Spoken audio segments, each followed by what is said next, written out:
another, yeah, Mentimeter.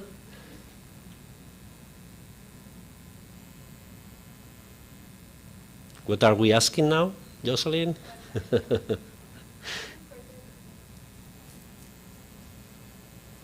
So remember, the idea is that either you scan the QR code or you go to the website that was there and introduce a code. For those of you who do not have Wi-Fi and were not here yesterday, on that panel there, you have the Wi-Fi network and the password, if you need it. Okay.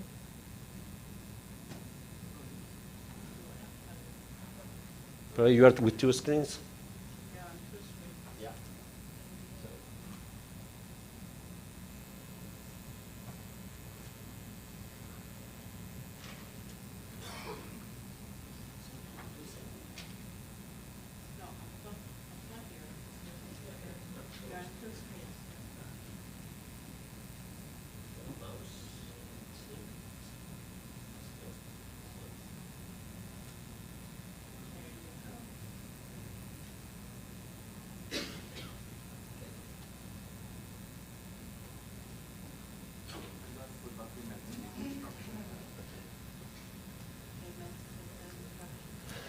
If we didn't have any IT problems, no, it wouldn't be us. So, but it's been faster than yesterday. It's been faster. No videos today. So yeah, again, either you scan the QR code or you type menti.com and enter that code, and the question hopefully will appear.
Overcome them.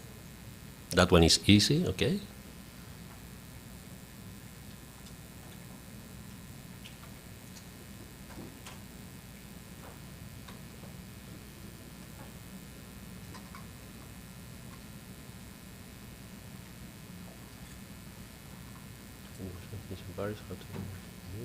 Okay.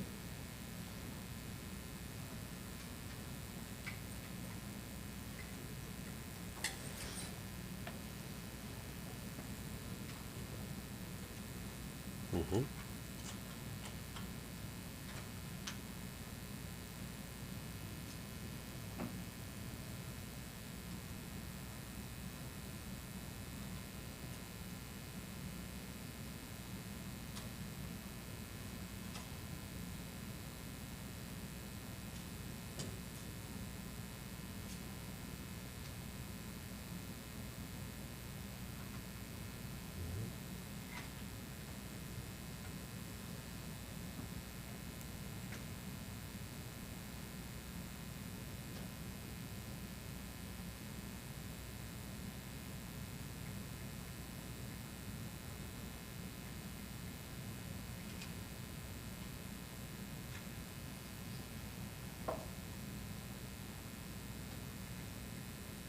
Okay, so we already have a few answers. Basically, yeah, that your expectations are in line with what we plan to do in most cases, no? Because, yeah, the goal of this session will be to work on the barriers that have been identified.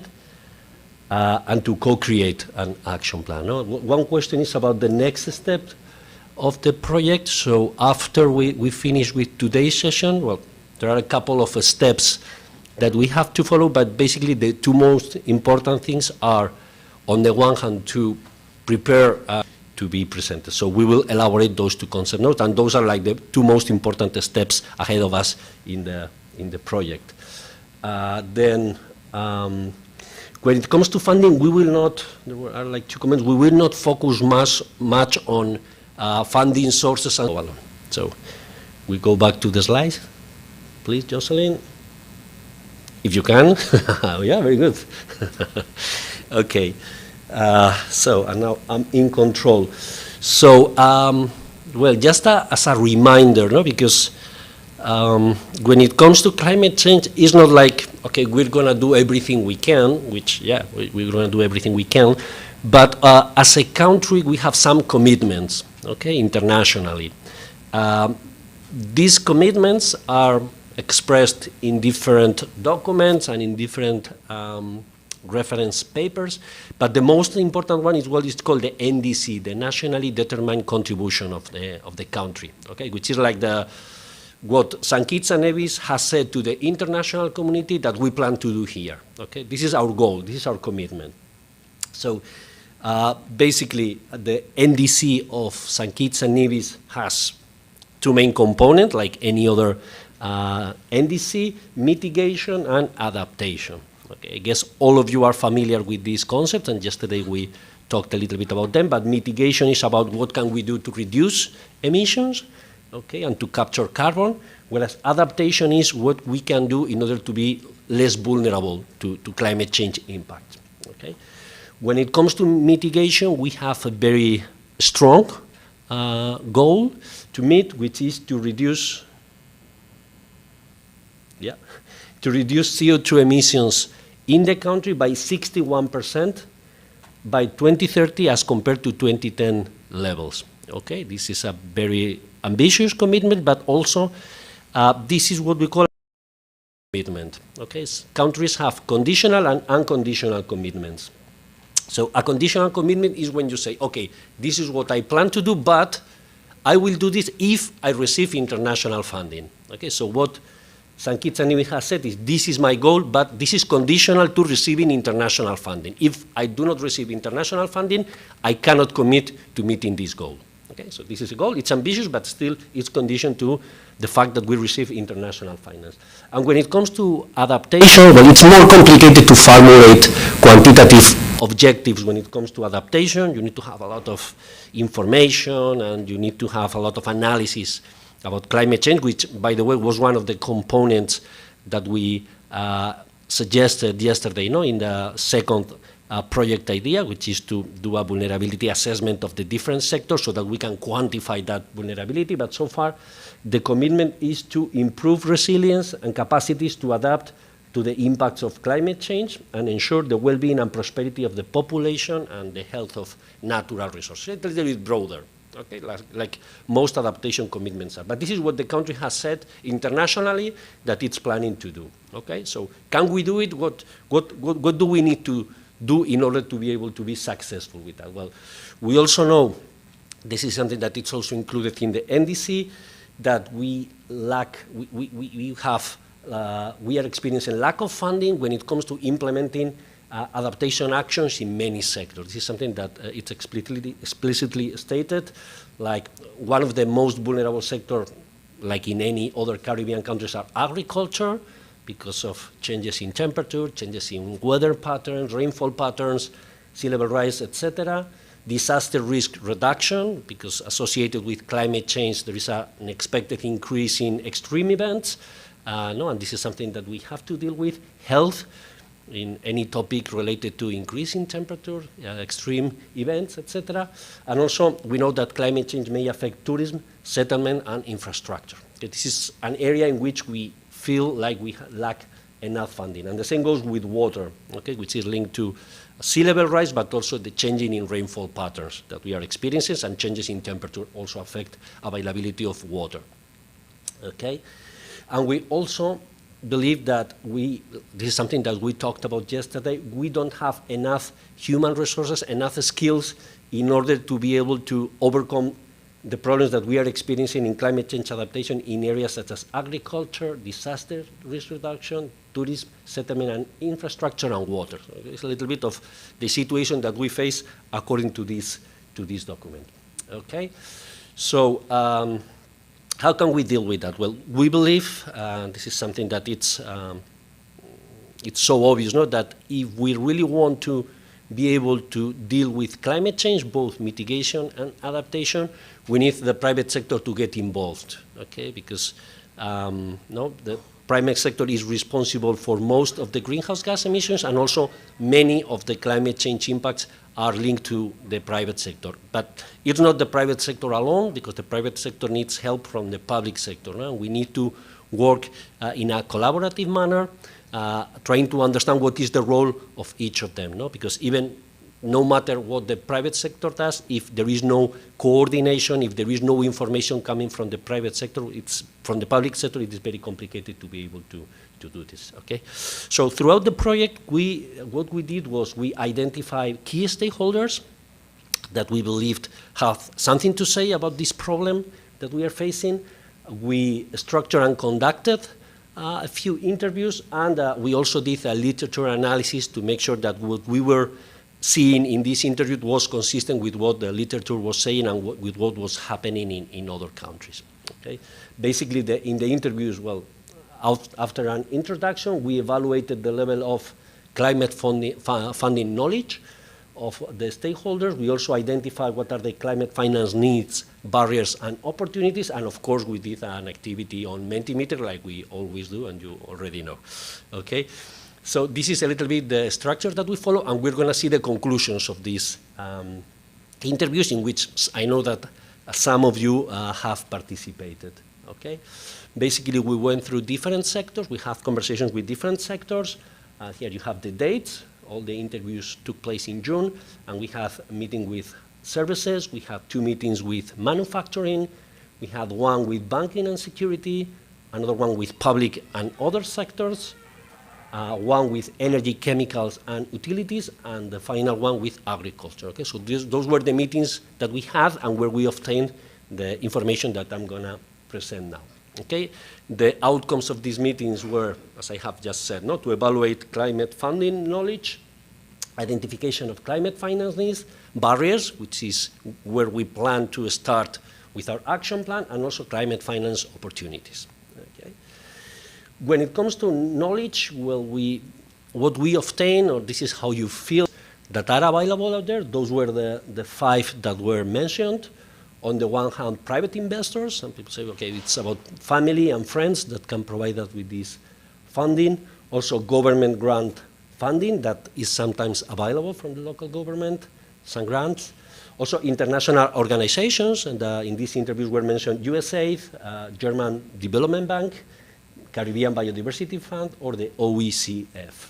Okay? Also, some of you have used fundraising platforms like GoFundMe, which I didn't know, by the way, and also, of course, and very relevant, local credit unions and banks, okay, that are an obvious source of finance and should be obviously strengthened in this process. No? We believe that they can give us many more help in this regard, and they can help us developing or understanding a climate finance mechanism. When it comes to climate finance barriers, what are the potential barriers that can affect our capacity to implement climate change actions? We feel like we need to understand capacity barriers. That's obvious, no? If you remember yesterday afternoon with the electric vehicle example, a lot of the groups, or almost all groups, mentioned the potential problem of not having people with enough skills, no, in order to implement these measures. When it comes to this specific case, climate finance, we feel that this can be a barrier as well. Also, policy barriers, when we don't have the laws, regulations, guidelines, and processes are not adapted to what we need in terms of climate finance, and also finance itself, that there are not sources available in order to, that can be obtained in order to fund climate change projects. Also, when it comes to gender, that can be a problem, no? If existing mechanisms do not take into account any gender issues, that this may end up being a problem, no? Because of lack of access of women in particular to climate finance, and also age. No? This is something that is very often a barrier in many countries when it comes to having access to climate finance. So these were some of the barriers that we will have to deal with. As a result of the interview, here you have some common findings that we obtain in each and every sector, and then we will see specific barriers identified in specific sectors. No? One very clear was the need to increase awareness and education on climate change, sustainability, no? That there are not enough resources for the private sector and for the general population in order to understand this. No? And this is the starting point. No? If you don't have information, you cannot act, no? Because you don't know where you should go to, so you don't know the route. Also, that the idea that, and it is true, that the process of accessing finance can be complicated. This is something that was also discussed yesterday. No? One of the comments here was that it is complicated for small projects, and for small projects implemented in small countries to having access to international climate finance, which is cumbersome, it's complicated, so this is obviously a barrier.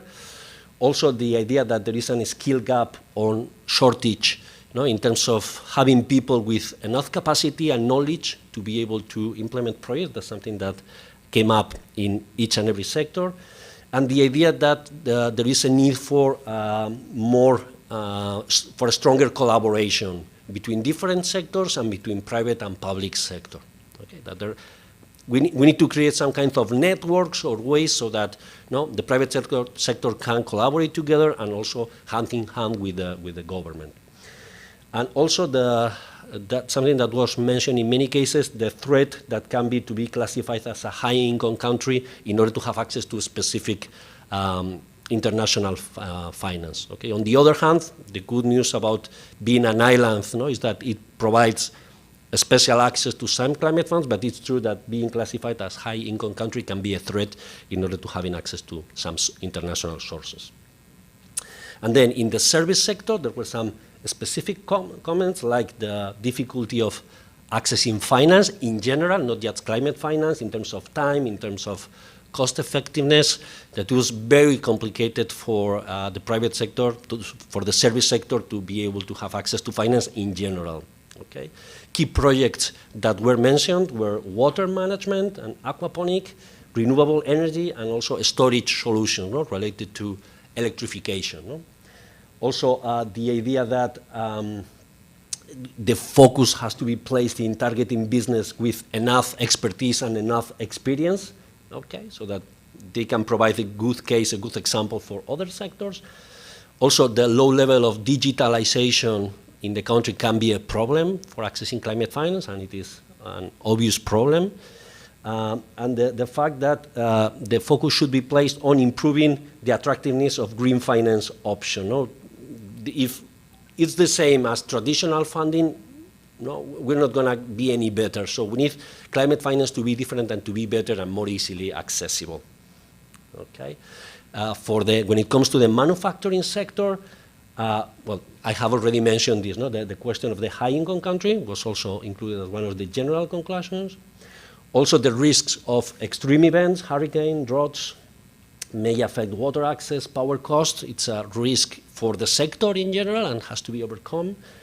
When it comes to key projects, we have water management and aquaponics as well, renewable and solar energy, soil erosion, and development of physical protections against climate change. Okay, this is something that, this is what we call hard adaptation measures. You are measures that normally require higher level of investment, but they can be effective depending on the sector. But these are measures that have normally a high fixed cost, so it's something that you have to analyze in detail. Also, the idea, it was mentioned that there is some gender bias reported in terms of that it's more complicated for women to have access to finance, and also high interest rates from banks. Okay. When it comes to banking and securities, they mention some barriers to gender equality, as they don't see so many women involved in medium and small companies. Also, the need of having some government policy and regulation was mentioned. And when it comes to key projects, they mention water management, renewable and solar energy, physical readiness to extreme weather, in particular properties being able to withstand high category hurricane and flooding. So you can see that the key projects are not so different, no, from within the different sectors. So they are quite the same. When it comes to the public sector, the main conclusion, well, the main projects that were identified were, again, water management, renewable and solar energy, pest management, and small or ecotourism. Okay, those were the sectors that were identified by the public sector and others as the most important sectors in which to implement actions. Okay, energy, chemical, and utilities, I think this is the last sector. They mentioned the difficulty in receiving products in timely and cost-effective manner. This is a barrier that you face, no, because you are an island, no, and it makes it more complicated to having access to some products. And also, when it comes to key project, water management, renewable and solar energy, and focus on storage solutions. So again, as you can see, many of the key projects have been repeated in the different sectors. Agriculture, same idea of difficulty in receiving products, the lack of local green funding sources, that the local sources are not needed in order to implement climate change project. Low carbon and climate resilient technologies can make a big change, in particularly if they provide more efficient ways of doing things. Also, reliable access, energy access and security is something that is good by itself, okay, and can be strengthened by climate finance, and also water access and management, can be areas where there would be opportunities if we are able to obtain climate finance. This is like the classification of, how can I say it, of projects by the Green Climate Fund. So the Climate Fund says that within mitigation and adaptation, they can fund what they call, it's like very broad categories, but they can fund projects related to energy generation and access, transport, forest and land use, buildings, cities, industries, and appliances. And when it comes to adaptation, the four big groups are health, food, and water security, livelihoods of people and communities, ecosystems and ecosystem services, and infrastructure and built environment. Those are like the four big areas of the Green Climate Fund. And we believe that 100% of the projects that were mentioned during the interview and the projects that are included in the national NDC can fit into this category. So this means that in theory, the type of projects that have been identified fit very well into the categories of projects potentially funded by the Green Climate Fund. And finally, just to finalize, some examples of investment that were included in the NDC. The NDC is that, again, that document that summarizes the commitments of the country to the international community, and we said, no, we have a reduction of 61% conditional to receiving international funding, and we have a commitment in adaptation in order to be more resilient so that it doesn't affect the people or the ecosystem. So, but we said this is conditional, okay? Conditional of what? So the NDC identifies some interventions in terms of mitigation and adaptation that are like, this is how we're going to meet our goals in mitigation and adaptation, okay? And these actions have been identified, okay? So we have here 637 solar photovoltaic plants for things like that, as it relates to the banking sector, which you would have had meetings with. Mm-hmm. Jose, maybe you can help with that. I was not part of that meeting. We discussed. Yeah. It was discussed as options: green bonds, carbon markets. You were here the last time. We used Guyana as an example that sold 25% of their carbon, forest carbon, for $750 million US. We discussed that. We talked about green bonds. But that was from our side. There was nothing coming in terms of the participants, petitions, divisions, to us about the feasibility of those things. We just introduced it and left it there. When I make a presentation, I'll talk briefly of what's happening in the bond market, the green bond market in Latin America and the Caribbean. And you would see that that market is growing. But the only country in the region that is part of that market is Barbados. So there are opportunities for other countries in the region to to get involved in the green bond market and the sustainable bond market. So I hope I've answered you. It was discussed from our side, but we didn't get any suggestions from your side of how this can work in St. Kitts Nevis. So that's why you wouldn't find it necessarily in the barriers or the opportunities, because we didn't get it from you. We just threw it out there. All right? So more work needs to be done in that area. Accessing the carbon market, using green bonds to finance sustainable and climate development. Yeah. Good. Any other questions? Yeah, just to add to your answer, Michael, yeah, the financial sector is elaborating lots of green mechanism in many different countries. No? This is something that we are seeing it increasingly. No? You have mentioned the green bonds, but well, in Europe at least we are seeing lots of green product, specific products Yes. designed by the financial sector to the general public, like green mortgages, or whether it's to the to private companies, and there are lots of mechanisms to give a reward to companies that are performing well from an environmental point of view, so that the conditions of the different financial instruments are better. No? So this is something that really changes, moves the needle, in terms of climate action, because the private sector really gets more involved if they believe that as a result of that they're going to receive better conditions. So this is clearly a way to go in this regard.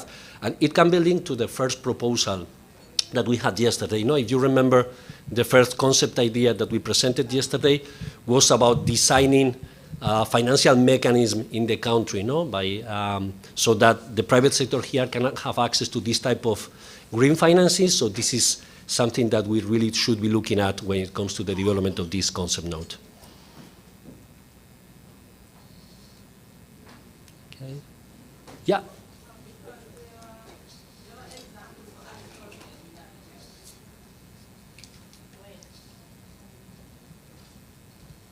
There are examples for agricultural situations in Latin America where I know Latin America is much larger in terms of landmass than us, but there are examples where if there are farms that are close to the forested areas and they make sure that those areas remain forested, they end up becoming eligible for lower interest loans for like banks and stuff like that, because banks would get into they would basically reward them for having good forestry management and also green practices, and they will qualify for lower loan rates. Mm-hmm. So I was wondering if those things were actually mentioned, because of course I wouldn't have gone to those types of sector meetings.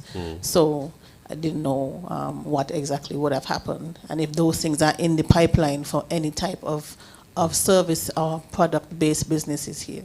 Mm-hmm. Yeah, that's a very good example. When it comes to the agricultural sector, that this type of project potentially can also have access to the RED mechanism, and there are RED projects, avoided deforestation projects are being developed in many countries, and the most important schemes of voluntary carbon markets allow for the certification of projects in this area, even if it's an area that it's complicated at this point because you need to quantify a lot of things, but if the area is big enough, really these projects can have access to voluntary carbon market mechanisms. Also, something that we are seeing quite a lot in the agriculture sector is insurance, because in practice, when you are facing an extreme event, traditional insurance policies do not cover well enough, because you need to prove a lot of things that is not easy, they come late. So there are insurance companies are designing specific products for the agricultural sector if they are vulnerable to extreme weather events. So this is something that is being developed by insurance companies all over the world, and can be very useful for the agricultural sector if they believe that they can be affected by extreme events or other climate change events. Tell you. So just to add to what Natasha Leda said, perhaps I think we have a reserve management area called the St. Mary's Biosphere.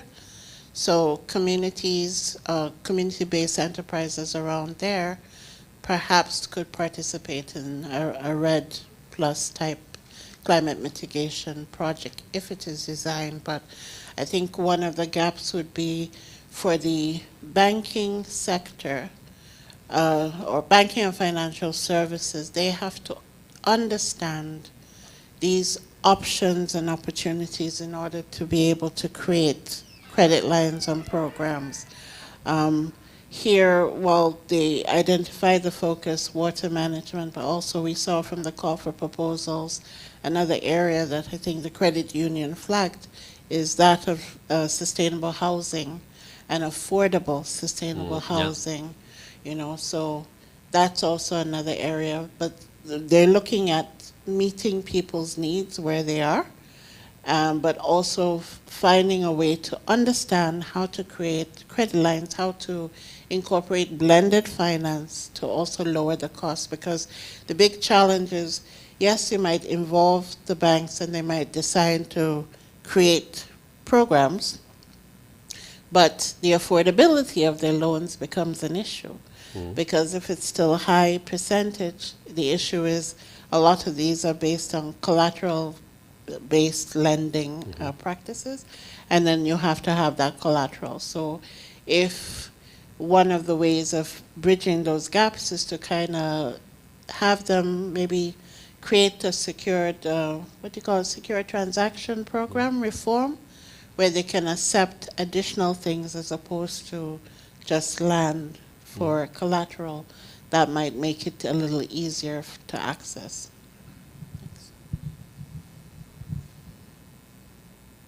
Okay, any other question?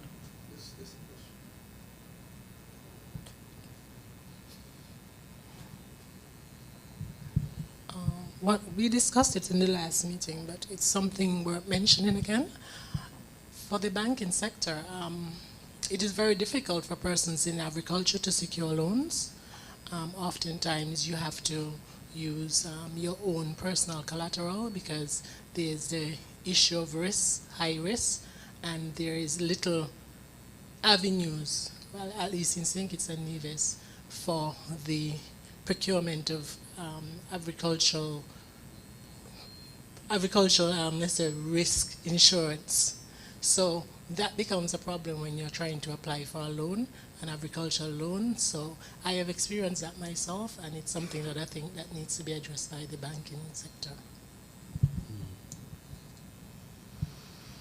Yeah, that's probably a broader problem than climate change, no? But still, it's obviously a very big barrier, no? If we really want to implement actions and due to those requirements, it's not possible to receive finance, we have a problem. So this is something that we need to address clearly. The private sector facility that we are targeting, or we initially targeted on this project, does have funding for de-risking, and probably in the portfolio when finance is put together, there'll be some funding for de-risking, like loan guarantees and so on. So once the demand is there and once the projects, their proof of concept that there is a demand out there, viable activity, I think some de-risking funds could be available. But that's an issue facing the agricultural sector forever and throughout the region. Any other questions?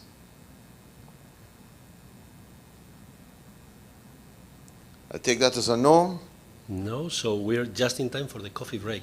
Yes, Okay, so how long do we have, Telly, So we have, just say 20 minutes because I'd like everyone to go outside for pictures. Okay. I wanted to, maybe you should do pictures first. Yeah, okay, so let's get some pictures then Okay. on the outside.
going to be talking about benchmarking mechanisms. And from now until afternoon, we have Michael leading the session. Welcome, Michael. Hello, testing. Thank you very much. Thank you all for coming today. I'm happy to see you guys again. But you know, after this session, the entire period until we close is your session, right? I'm just going to facilitate it. So you're going to do some work when I'm finished this presentation, right? The ball will be in your court, right? With all the barriers and the action plan and so on. Let me thank Kepa for the overview this morning. He went through the process of developing the barriers, and he indicated that what he came up with was as a result of consultations with you. We may have put forward some ideas, but the final set of barriers that we arrived at were from you, right? If you recall, the last thing we did in that first early workshop was to develop an action plan for each barrier. You recall? For each barrier, we had actions to be undertaken, we had timelines, and we have responsible party. We're going to revisit that again. But before we do that, we want to spend some time in providing an overview of the benchmarking mechanisms that are in place or being put in place to rationalize climate financing among countries, not only in the region, but worldwide. If you recall, when we talked about the carbon market that Guyana had access, $750 million for 25% of the carbon, we had a discussion on how do we measure the carbon, right? How do we monitor, right? How do we determine how we're going to resell that carbon? And what we said is that there's standards out there that govern all of those things. I am not familiar with, and I don't think any of us here are familiar with that, because the carbon market is very specific. But there's standards out there that determine all of that. They are recognized entities that the international marketplace recognizes that has the authority to estimate the carbon in your forests or in your oceans. Those entities exist out there. So there's standards and protocols for doing that.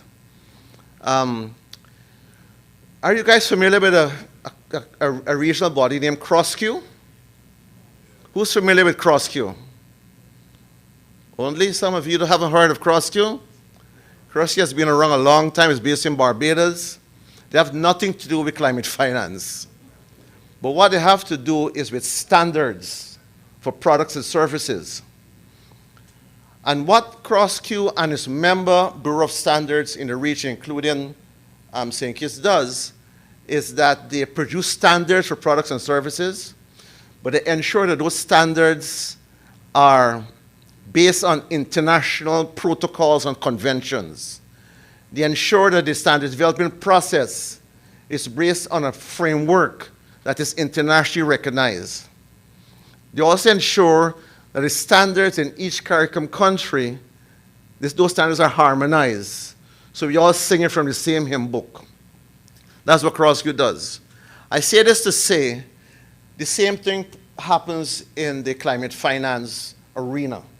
And we want to talk today about those protocols and frameworks, taxonomies, benchmarking generally, that govern how we treat projects for climate financing. That's what we can focus on today. For the next few minutes, we will talk about climate finance protocols, right? That's the rules, climate finance framework, guidelines, and we can talk about taxonomies, the classifications, right? So those are the three things we'll talk about briefly today. I'm just going to give you an overview because they're very technical areas. But in the agenda, there are links. There are hyperlinks that you could link to get more information. And in this presentation, when you get it, there are also some additional hyperlinks that you could also get some additional information. But this is just to inform you and to educate you what is happening out there with these benchmarking mechanisms. We normally define climate finance as the flow of resources. But primarily these days it's from developed to developing countries. Developed because they have the money. But increasingly what we want to do is to mobilize domestic resources, have the private sector engage more in climate-related investments, have commercial banks and credit unions involved more in lending. So I'm hoping that we can change this definition from developed to developing countries so that we can define it in such a way to include domestic financing. But as it is now, there's very little, if any, domestic financing for climate change, right? All the financing is secured from abroad. The Caribbean is one of the more vulnerable areas, right, that are negatively impacted by climate change. Our contribution to carbon emissions is minuscule, insignificant. But you know, we bear the brunt of the effects of climate change, right? And to deal with that, we need the financing. We don't have resources to do it on our own. We need international financing, right? To deal with the impacts and as well to make our own contribution to low carbon development. Even though we hardly make any contribution to the carbon, we're still going to play our role as a member of the international community in helping to reduce carbon emissions. But a country like St. Kitts and all the Caribbean countries, there need to be greater emphasis on adaptation, not forgetting mitigation, but adaptation. In terms of global best practices, I talked about standards and protocols related to the carbon market, related to the development of standards outside of things. But it's the same thing with climate change. Whereas in standards for trade, the ISO, right, is the benchmark that you use. In the area of climate financing, it's now being developed, and so you have green bond principles, green loan principles, climate finance, sometimes called climate finance and sustainable taxonomy, right? And these are crucial for you to be part of the international marketplace. You know, to be singing from the same hymn book. St. Kitts doesn't have its own definition of what climate finance is and what constitutes a climate finance investment. There are international protocols and standards for that. And if you have a bond, how do you define whether that bond is a climate-related bond? Whether the green bond is in fact a green bond?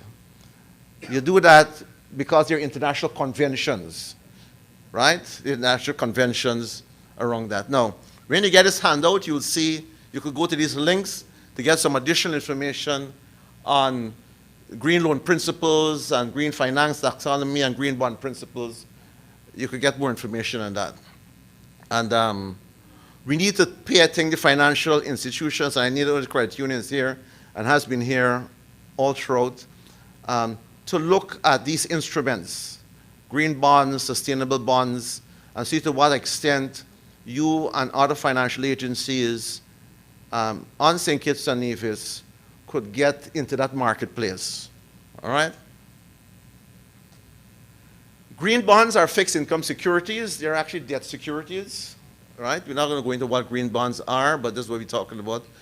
A sustainable finance taxonomy is a classification system that classifies economic activity according to the environmental impact. So if you have a project and you want to know whether or not it could be classified as a sustainable or climate-related project, you could look at the climate finance taxonomy and you could look at the sustainable finance taxonomy. And we give you the links. You can look at that and determine whether or not that classifies. So for the credit union, for example, I checked the classification of on lending for housing construction, climate resilient, and low carbon housing construction, and it fits into that taxonomy. That is recognized as a climate financing activity as an example, right? So those standards are out there, right? We need to bear in mind. Now, Kepa this morning gave you an overview of some of the barriers or challenges we face, and you've identified some of them. But globally, some of the barriers which fits into what you've identified would include perceived risks and uncertainty of climate finance. We heard that from you. It may not have been captured, but we heard that from you. It has a lot to do with your awareness and knowledge of climate financing and climate compatible investments, right? And your risk aversion, which is picked up in our report and in the barriers. The MSMEs, private sector generally, are risk averse. Unless you know more about this climate financing, unless it's de-risk, as we discussed earlier, unless you know more about climate compatible investments, the private sector will kind of shy away for going into that market. We talked among the barriers that we discussed, the lack of clear, consistent regulations. Generally, my friend is not, oh, there he is, my guy in the back there, that's you? You were talking to, man, you. Yes. We talk about the regulations and the policy and the lack of awareness, the lack of implementation, lack of clarity, remember that? And we came up with some nice recommendations we'll look at today again. So regulations and policy, and when we talk about policy, we really talk about policy and regulations. They go together, right?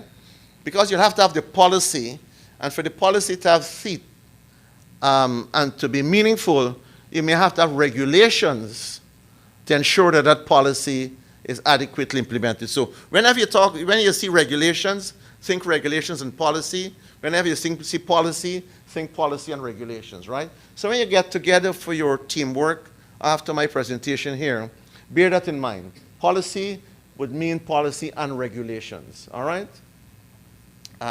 We talked in Kepa's presentation, he talked about lack of capacity, not only to access the financing, so there's a problem with even access to finance, even though there's an absence generally of climate-specific financing, but also managing climate finance projects, right? And then finally, the awareness of climate finance opportunities. I don't know how many of you before our intervention ever heard about the Green Climate Fund, right? And I think after today, you'll be in a better position to understand what the Green Climate Fund does and how you can access funding through the NDA for your projects. My colleague Jocelyn yesterday gave you an overview of a number of other funding opportunities, which I hope you took note of. And look at the handouts and look at those opportunities. I urge you to click on those links and to explore what those opportunities are. Okay, some of the benchmarking mechanisms that are out there are climate finance protocols. These are standards that define what constitutes a climate finance investment, right? And by adhering to these protocols, it means that your investment project would be internationally recognized, all right? So that's the first benchmarking mechanism we want to just talk about. These climate finance frameworks, these are guidelines and information how to design, implement, and monitor climate finance projects. The Caribbean Development Bank is developing a climate finance framework, and you could look at that framework and use those guidelines there. Then we have the sustainable or climate taxonomies, which is a classification system which categorizes economic activities according to the environmental and climate impact. Right? So please add climate to that, in both the environmental and climate impact. Those are the three mechanisms we'll talk about, we'll introduce a little bit today. But there are other mechanisms, right? I just want to mention. And bear these in mind when you come to look at your action plan, your actions to deal with the barriers. Bear some of these things in mind, right?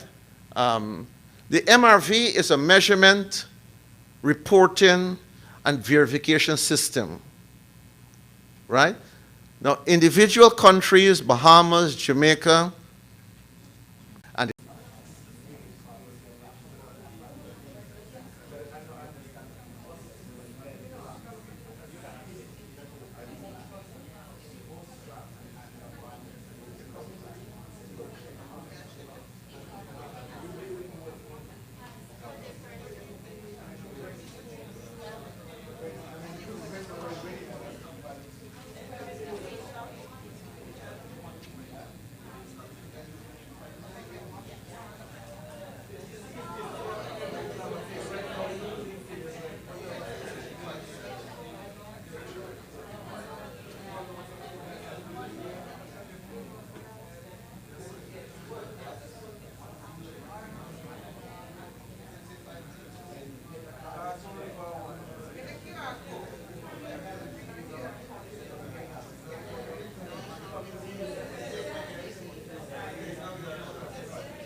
Okay, folks.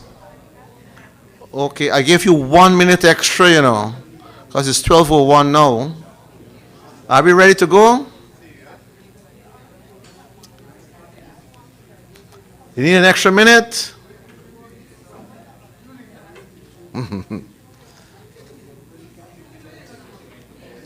Are you ready to go, folks? We'll ask that the presentations be made by group. So you identify, you know how it works, huh? We've done this before. You identify one person in the group to make the presentation.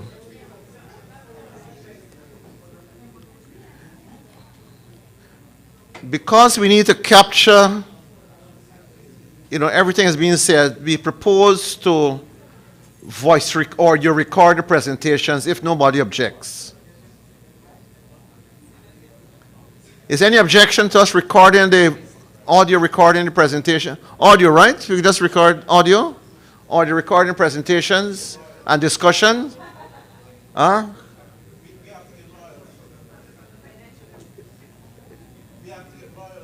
Okay.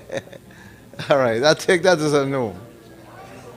All right, so we record the presentations just for our purpose of writing up the reports and taking notes of anything. So I'm going to call the groups to begin to make their presentation. That's the group on finance is ready. Do you have the...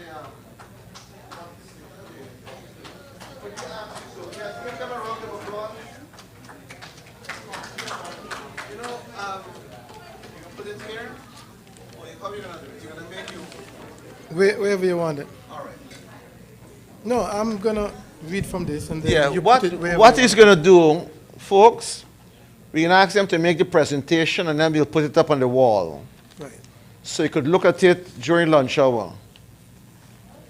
Cut short your lunch, spend more time on looking at the presentations, and then they'll take it off the wall when we return to continue the next phase. So go ahead and make your presentation. Identify yourself and identify the sector or the classification that you're working on. Okay, so my name is Ibel and I'm part of the finance team. And yes, the classification is finance. Potato. And so we had limitless options of barriers, but we only chose 7, just so that we don't bore you guys too long. And the first one we looked at was lack of access based on age. And I could only give an example of myself because I told them if I knew what I know now at an earlier age, then I think I would have been in a better space. And so one of the action we thought for that would be de-risking using EC, PC, GC, or the Eastern Caribbean Partial Credit Guarantee Corporation. Is that right? That's the correct thing, Natasha? Right. Okay, and so, yes, lack of access based on age.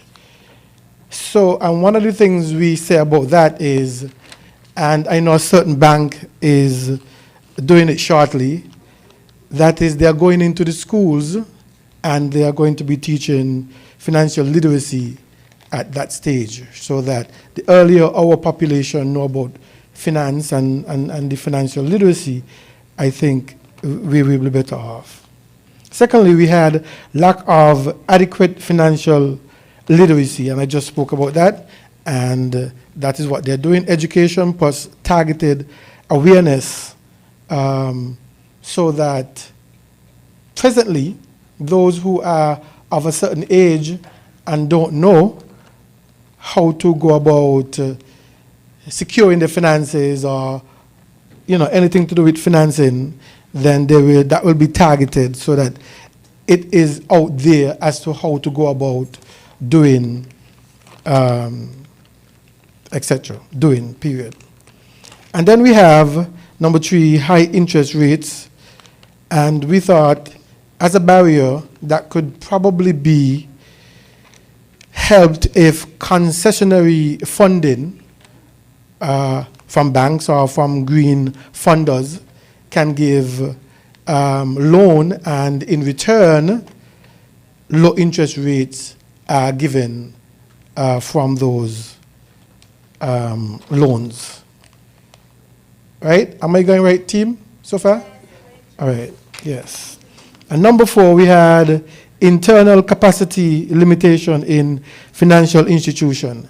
And this is presently a problem. That is, financial institutions may not have the capacity at a board level.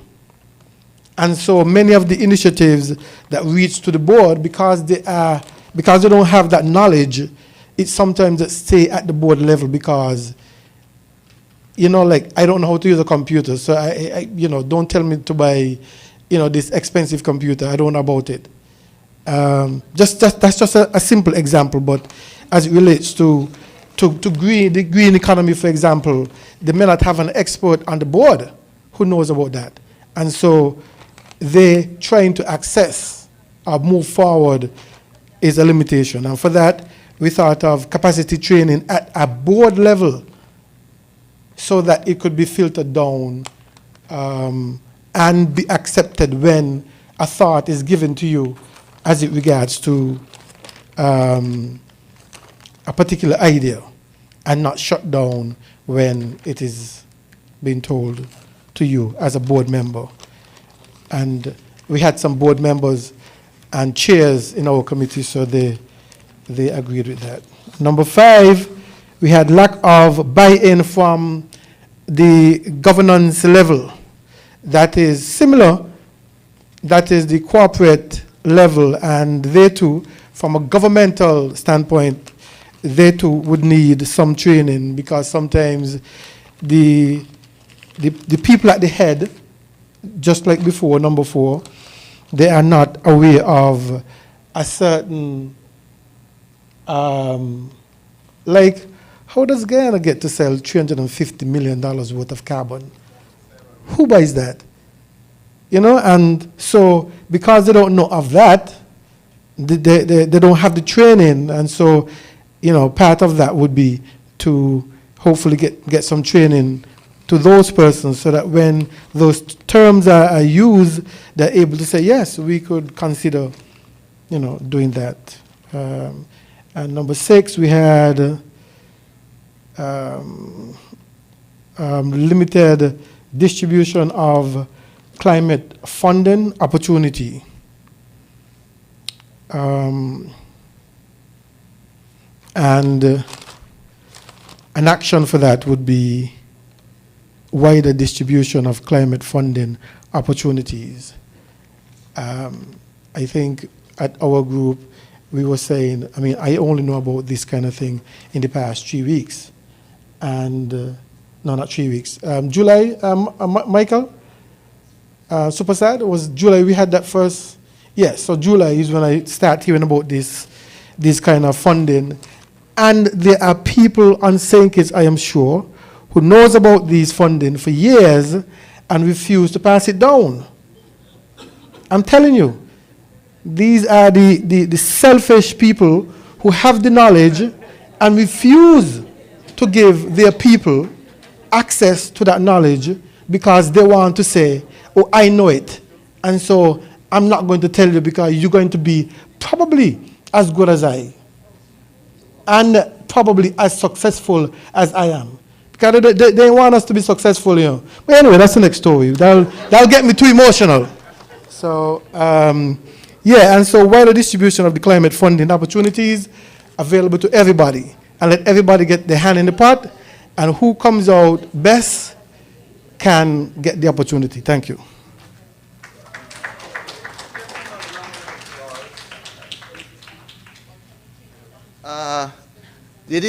The finance group, did he cover everything that you guys discussed, or he missed something out?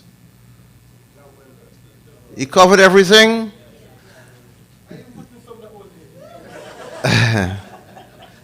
Does the other group want to add anything? Any of the other groups want to add anything? to climate finance section? Yes. Somebody? Yeah, help me out, please. Yes. Mhm.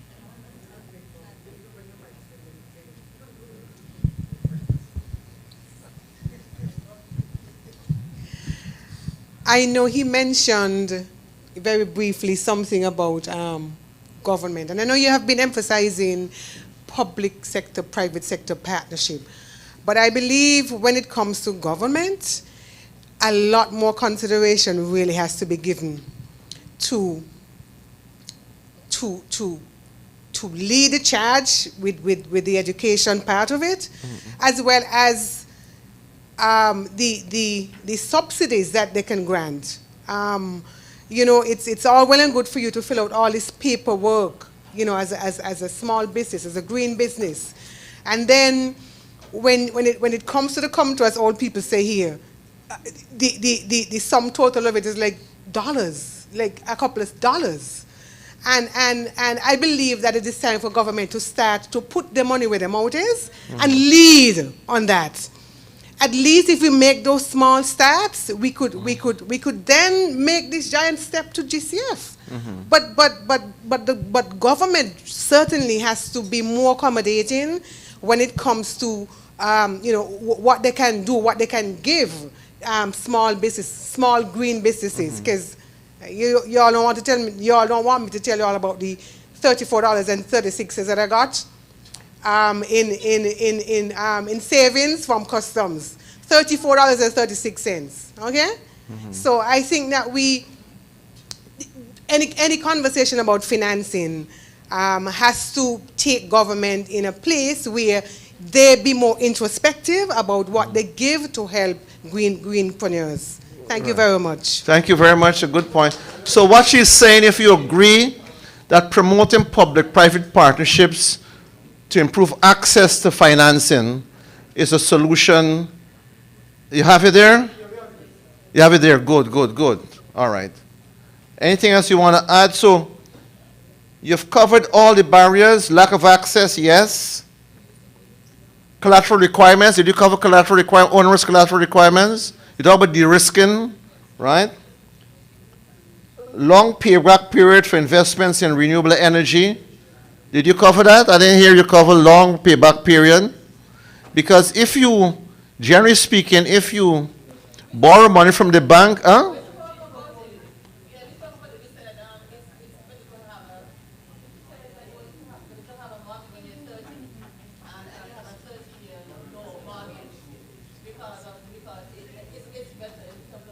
Yeah. So you captured it there? It's captured? I didn't hear it, but just wondered. All right. Okay. We want to make sure it's captured. Okay. Standardized taxonomy, right? Complicated. We talk about what is being done in the club. That's okay. Unfamiliarity with climate financing and its requirements. You capture that? You talk about awareness. Did you capture that? Unfamiliarity, right? You capture that. I know you capture high interest rates, right? Awareness of climate financing, yes, you capture that. Financial literacy, I hear you talk about literacy training, financial literacy training.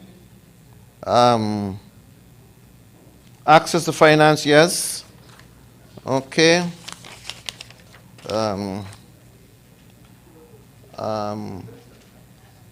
High investment and operating costs. I didn't hear you identify that, but that probably not, that was picked up the last, and that's probably not here nor there. That's really running a business.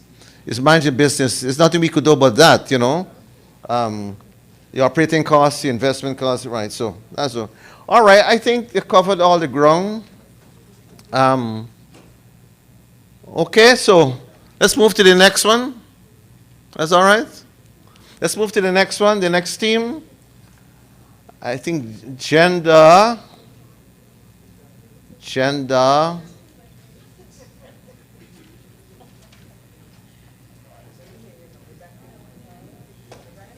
Yeah. Okay. Gender and age. Hi, good day. Okay, for the barriers for gender and age, the first one we looked at has to do with age, and traditional financial institutions do not support people over the age of 62.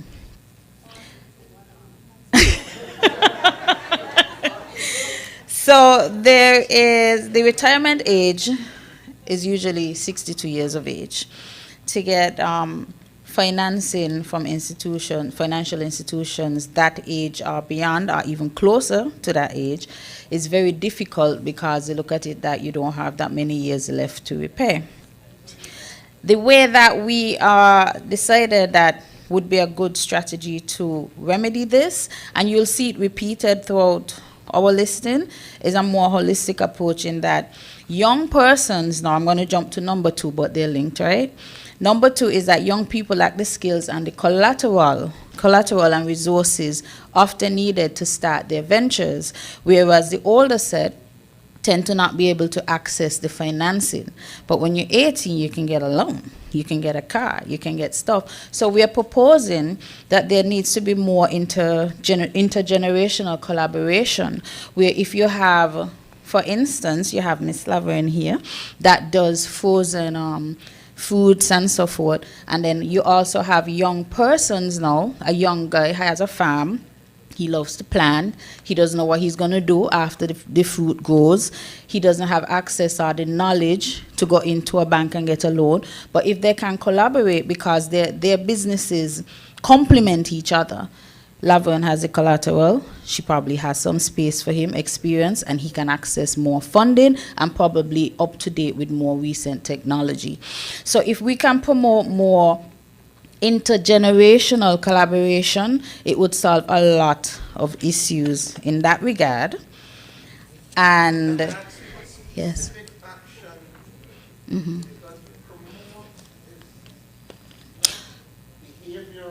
Okay. What specific action must Mm-hmm. be undertaken, and you got to start to think now by who, Mm-hmm. to promote this intergenerational? What I would say is one of the ways I'm thinking is that in the forms of cooperatives and stuff like that, if we can have bodies that can make these linkages, because if I'm in an agricultural co-op, if I'm a farmer, I'll probably be in the same co-op with Laverne. So if we can think more in that way, where these organizations and the head of these organizations can think about that and link people together and link businesses together in a similar way that we were talking about linking a smaller islands project to a bigger island, that it would help in that regard. The third one was stereotypes in the workplace. So we all know that James Bond song, It's a Man's World, men build the cars and the planes and so forth. So it often, what happens is a lot of time women feel intimidated to become a mechanic, to do certain things. I remember as just a few years ago, my cousin was the first person to do woodwork, the first female to do woodwork.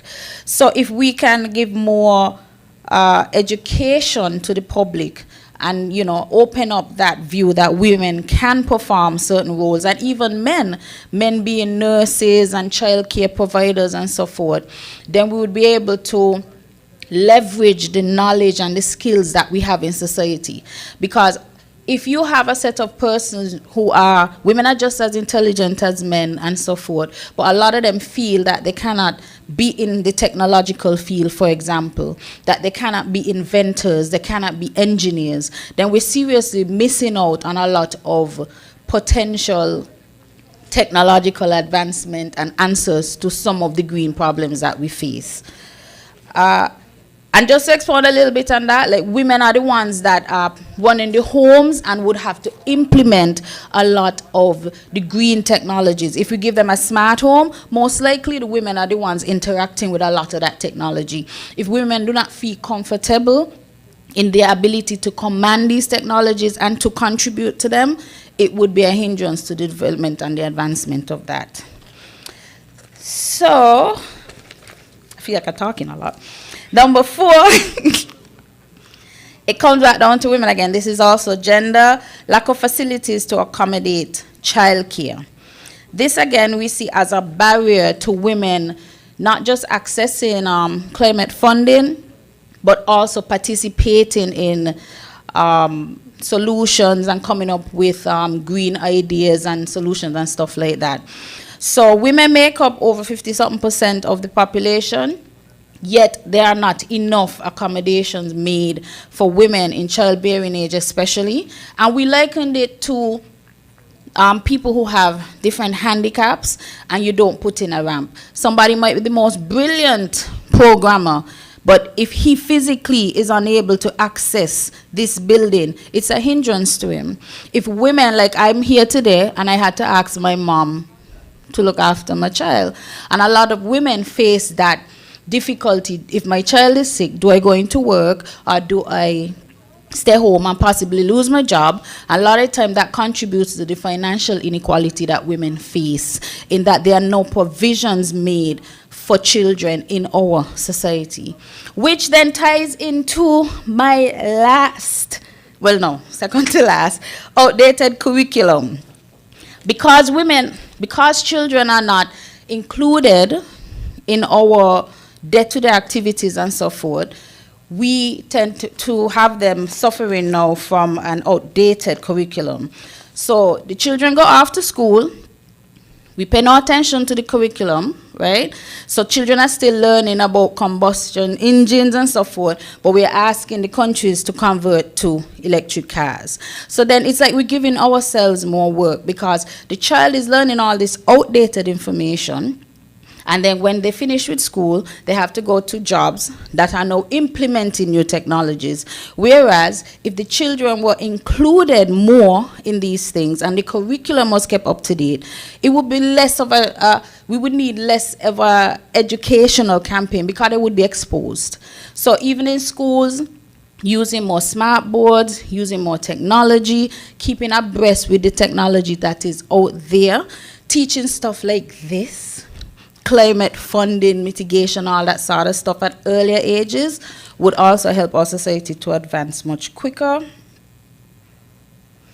And the last one, well, it sums up everything, the transferring of information. And this is more of an age-related factor, in that even though we think of technological advancement as always moving forward, the more technologically advanced we get, the more we realize the greener we get. And we realize that a lot of older persons do have old traditions and ways that are much more economically friendly, ecologically friendly, than a lot of the ways we do now. Like for instance, we're being asked to recycle old jars, containers, instead of throwing them in the garbage. I grew up in my grandmother recycling everything, right? So there is not this transfer of knowledge where we can take practices and remedies from the older generation and apply it or mix it with new technology. So we cannot think in the sense that old people need to only be brought up to speed, but we also need to remember certain things from the past and combine it. And if we have this holistic approach where men and women, old and young, work together, this transition to a greener future will be much faster. Thank you. Thank you very much. We're making good progress. I noticed, though, that you left out a number of areas identified in the work that we've done. And I just want to share this with you, some of these areas, to see whether or not we want to keep them, and if we want to keep them, you have to make notes of them, because you'll have to give us the information later on. I didn't hear you talk about establishing, to deal with the age, youth, right? Getting youth involved in this climate investment. Establishing youth entrepreneurship networks. Huh? Is it, tell me if you address it. If you address it, just, yeah, you better say it, yeah. I just want to know that you address it. You may have addressed it using different language, right? Yeah. Could you repeat that for me again, just for me? Establish youth entrepreneurship networks focusing on climate change. Yes, that would be included in the both the intergenerational collaboration and the curriculum. For example, because a lot of children go to school still and they're still taught doctor, lawyer, whatever, having entrepreneurs who come out of school with that thinking of green businesses and stuff is very slim. So if we can start teaching these things earlier and encouraging persons to look into these technologies. I agree, but that's completely different from a youth entrepreneurship network. A youth entrepreneurship network presupposes you have youth involved in business, and you develop a networking. Yes, that's what we mean when we say but about focus on climate change yeah, investments. yes, that's why we say, okay, with the curriculum, because for instance, okay, if you look at the curriculum, say, for agriculture, I don't know if you've seen it, maybe not for St. Kitts, it's very, very outdated, it has no consideration of climate change and all these things. So we're like, you have persons who are saying, I want to be a farmer. I take your point about the curriculum. It's just that, anyway, we wouldn't go through that because I see it different to setting up a network. But let's move on. But the network should be start in schools, that's what we're saying. The what? network should start at the school level, that's what we're saying. The network should start at school levels. All right, okay. Why wait? Okay. The other one is conduct training and awareness in climate technologies and climate opportunities. You capture that? I think we did.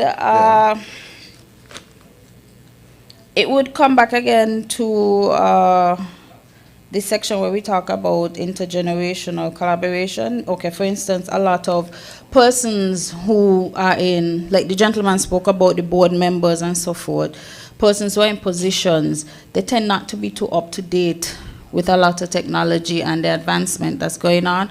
So if you can have younger persons, more collaboration between the two, then we could be more up to date. All right, okay. I guess you want it in specifics in climate language, no? And are you going to tell me that the one about conducting gender and age-sensitive training and awareness programs is part of your intergenerational? No, we spoke about, okay, we spoke about the stereotypes in the workplace, right? This concept, so we said that we need a public educational campaign to pretty much make it more equal. Like, okay, a lot of women feel that they cannot be in certain professions. So if we have a campaign to do that, then it would help a lot more with that. All right. I think your interpretation of gender-sensitive training is a little different. What about developing gender-sensitive financing instruments? Okay. For the commercial banks, it could come under finance or gender. Having gender-sensitive, in other words, instruments directed towards promoting women entrepreneurship. What about, is that captured anyway? I think what we did basically was like break it down in a foundational way, and we looked at the day-to-day issues that prevent things like these, right? So, okay, we have, where we see banks, institutions set up specific things for women so that women can get loans easy and stuff like that. But we were looking more at what keeps women from accessing even some of these things. Because there are a lot of things out there that says we're sensitive to women and we make it easy for men to apply. But it was designed by men, so sometimes women still, it's not easy for us to access it still, even though it is said that it's designed for that. So I think that's where we kind of differ in that sense, if it makes sense. All right, okay. Yeah. Okay, let's, any other comments? Have you been paying attention to our discussion? When we leave here, we're going with what we got, you know. All right? So, you want to add or subtract anything? Or are we good to go? We good to go? All right, we gone, right? So, we all right, yeah. The next group is policy and regulation.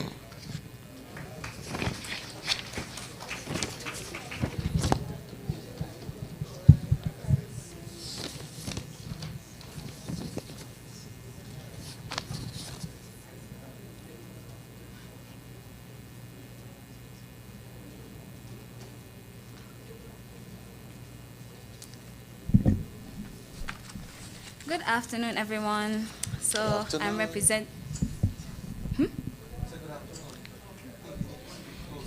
Oh, sorry. Good afternoon, everyone. I am representing group policy, and so the three barriers that that were identified were.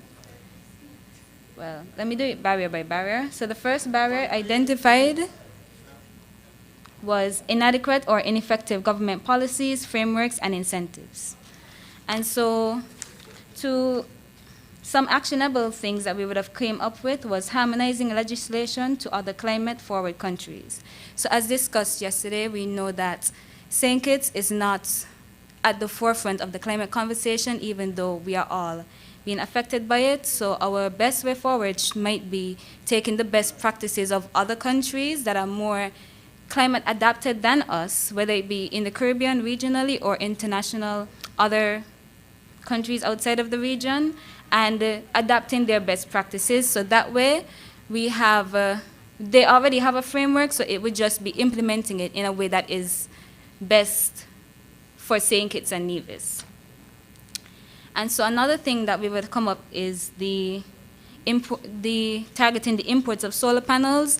So while we know that there is, I think, duty-free on the imports, however, we were speaking about the reduction of all taxes. So that way it's not just, oh, duty-free because you still might have to deal with VAT, but just make it a lot more affordable and attractive to individuals that want to introduce solar panels into their households. Finally, we need to incentivize public-private sector partnership. That is, how do we get local businesses here, or how do we create an environment where we have locals that are providing solar panels? So instead of you, an individual, going out and saying, I'm going to buy a solar panel, perhaps there's a corporation here that you can reach out to, and they would best advise you as to either procuring it for you or having it here already, so you just buy it from them. So that is the first barrier. The second barrier is absence of tailored policies to encourage environmentally sustainable economic activity. So while we already know that we have, we are encouraging businesses to go green, I think what we need to do is regulate and enforce businesses to start going green. So we need to take a further stance, like especially with regards to plastic use. So we really need to figure out a way to, we really need to figure out a way to not force, but we do want businesses to quickly adopt the, reusable or recyclable containers and materials in their businesses. Especially with regards to restaurant owners, we really want, especially when you see the state of town and how much of the garbage you see around. So we really do want to have them starting to use those kind of materials. School programs, as people would have, in my group would have pointed out, that it really does start young. We do need to start encouraging young people, especially our children, with regards to things like climate financing, because they are the future. So perhaps we could have programs that would focus on them, like having them write programs or policies within their schools, and we ourselves encourage, like, pick the winners, and we adopt those policies and programs. So we encourage them to come up with that, creative mindset regarding climate financing. So we start them from small. And educational campaigns in the intersections of government. So I know there's a lot of education campaigns that you see from the Ministry of Environment. However, we want to start looking at it via intersections within government. So you want to see environment and tourism and how they communicate. We want to see agriculture and water and how they, so we want educational campaigns that cut throughout government and not just a single entity coming out with a campaign after campaign after campaign. We want targeted and direct educational campaigns.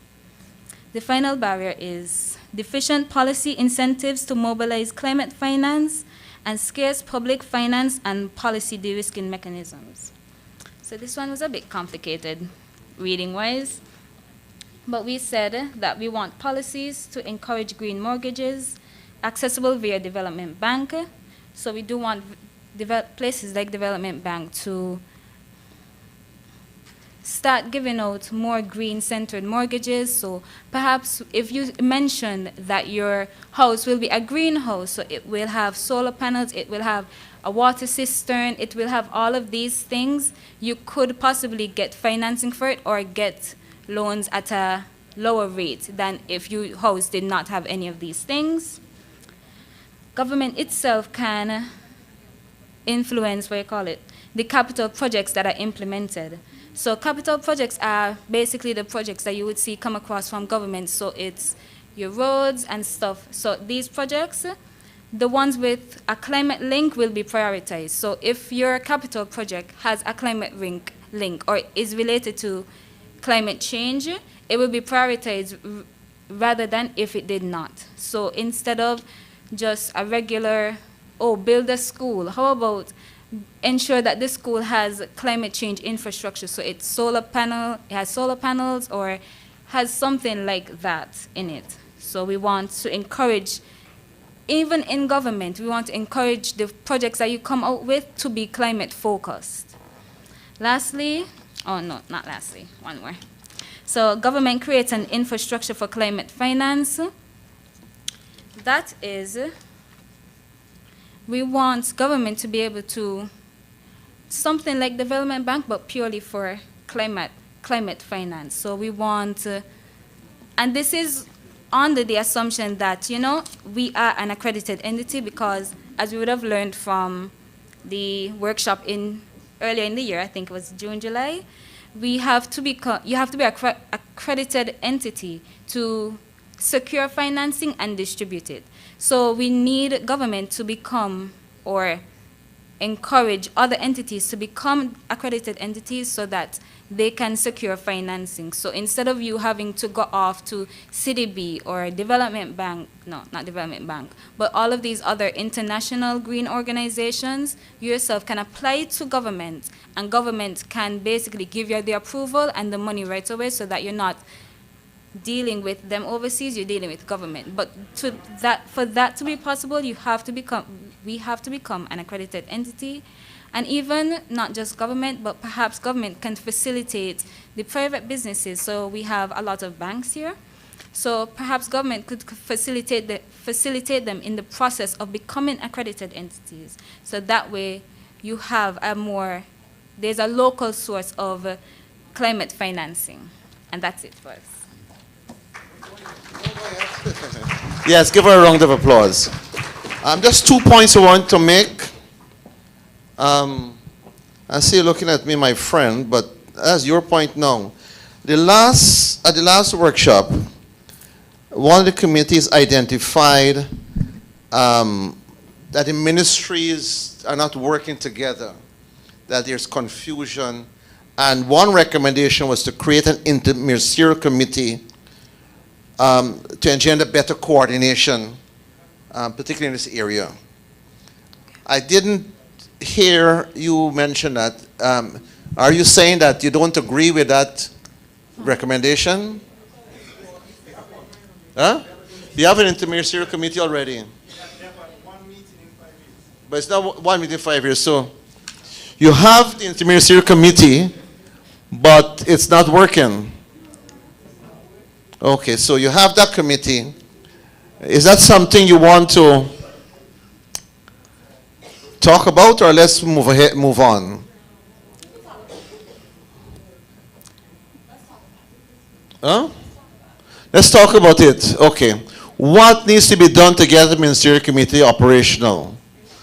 Can we have an action item to get that, the action item could be to operationalize the interministerial committee, and you put a timeline by which it needs to be done, and who's responsible for it? Yes, sir. What they've done, the biggest problem they had with the committee, a lot of people were sitting in different committees. So when it came to meetings, nobody could. So there's a gentleman here who's head of the committee. He's outside. Yeah, the head of the committee is outside. And they've changed it, so they've reduced the number from 30-something members, I think it's now 10. to That's try. an improvement because something members of the committee seem to be seem to be a little bit out. So I wonder if that group can capture that to operationalize the ministerial committee, to make it lean and put a timeline by which you could do it. Is that agreeable? Yes. I know you would like that because it's your idea, yes. You think you can add that to your list of actions? Sure. To operationalize the interministerial committee, to make it lean, and put some timelines and so on to it, right? Yeah, but 2 points I have, but I can't remember the other points.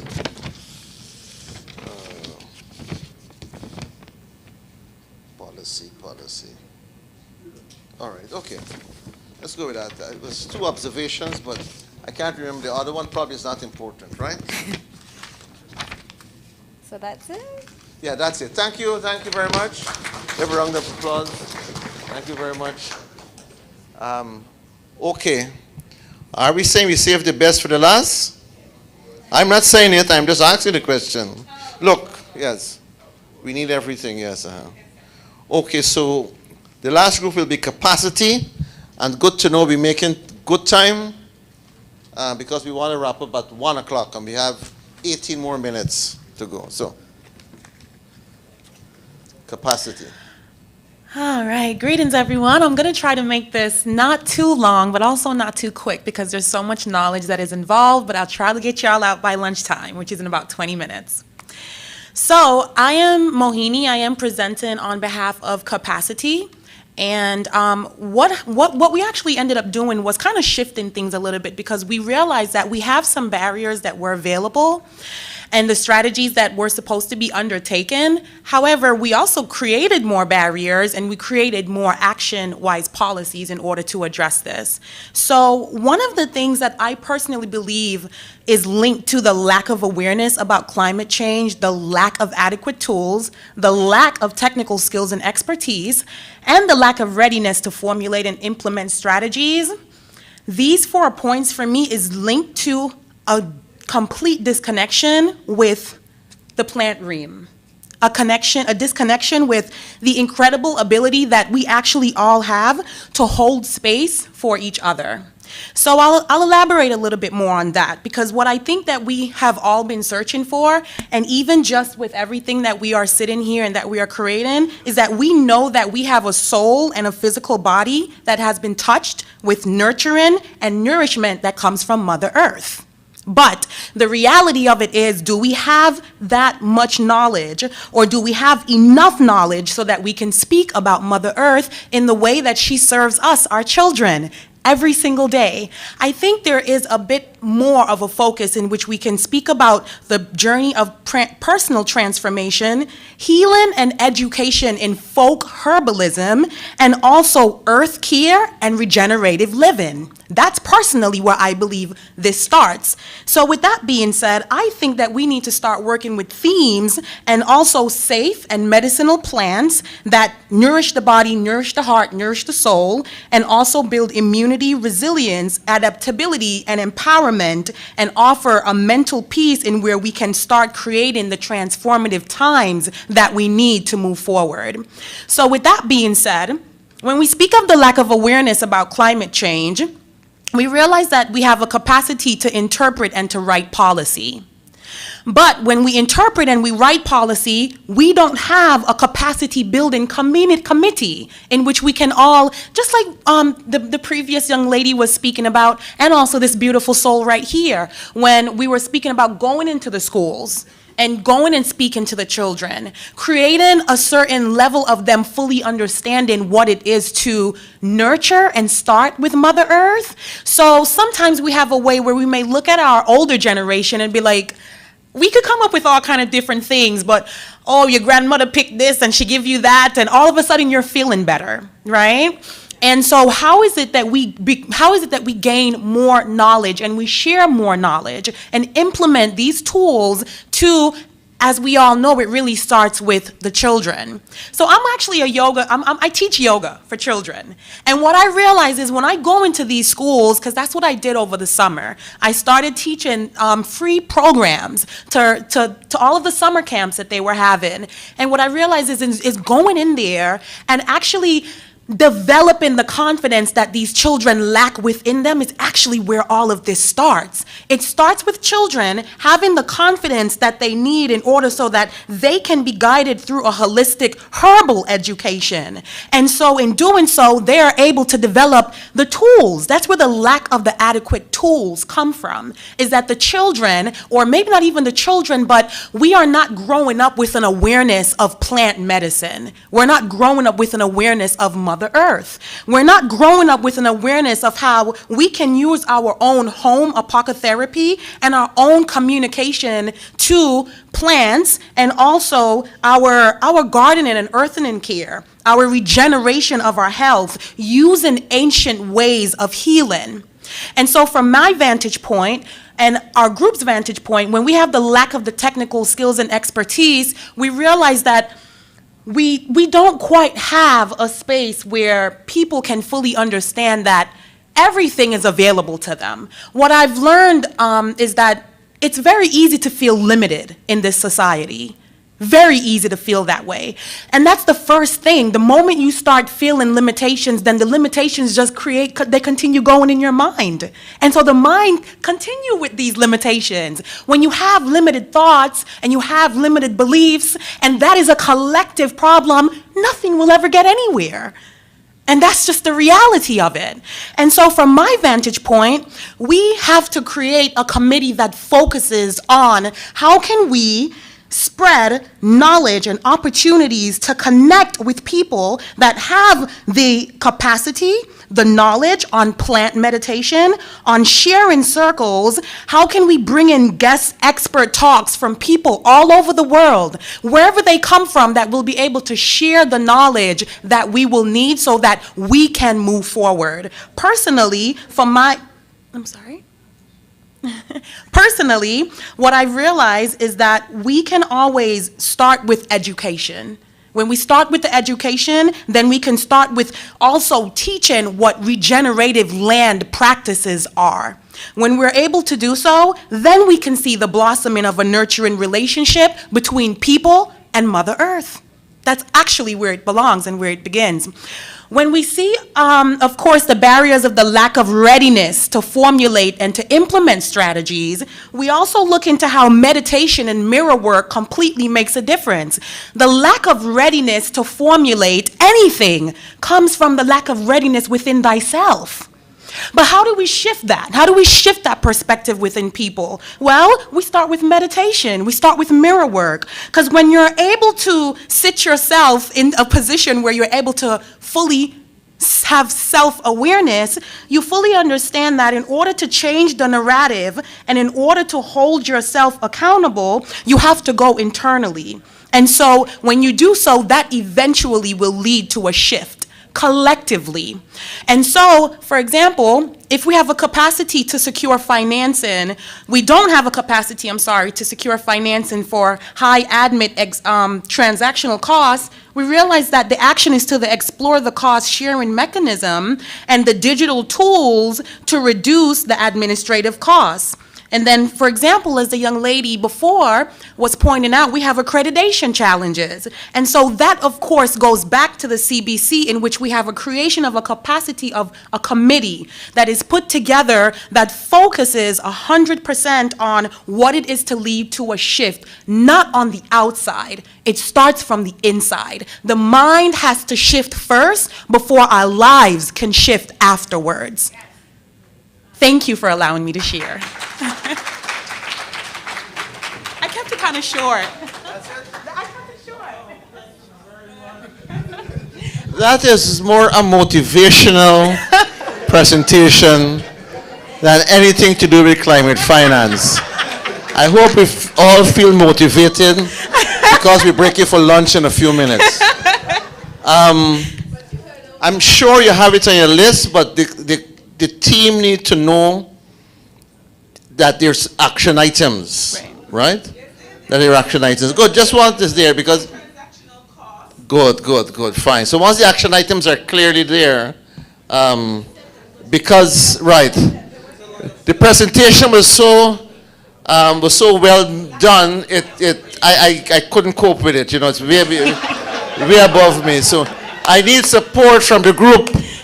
I need support on the group. My team is not supporting me here. But thanks for the present. Thank you, Michael. Just some areas. I just wonder whether you capture it or not. One of the things we said in what we did before was that we need to integrate climate and sustainability considerations into business operations. If you recall, those who were here for the presentations, we said traditionally, like now, the value of a business is measured by the finance it generates. We're saying in the new paradigm, your value is equal to the finance value you create, plus the environmental value that you create, plus the social value that you create.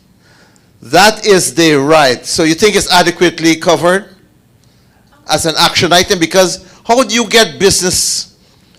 Is the presentation does it tell us how do we get business to move in this direction? Yes?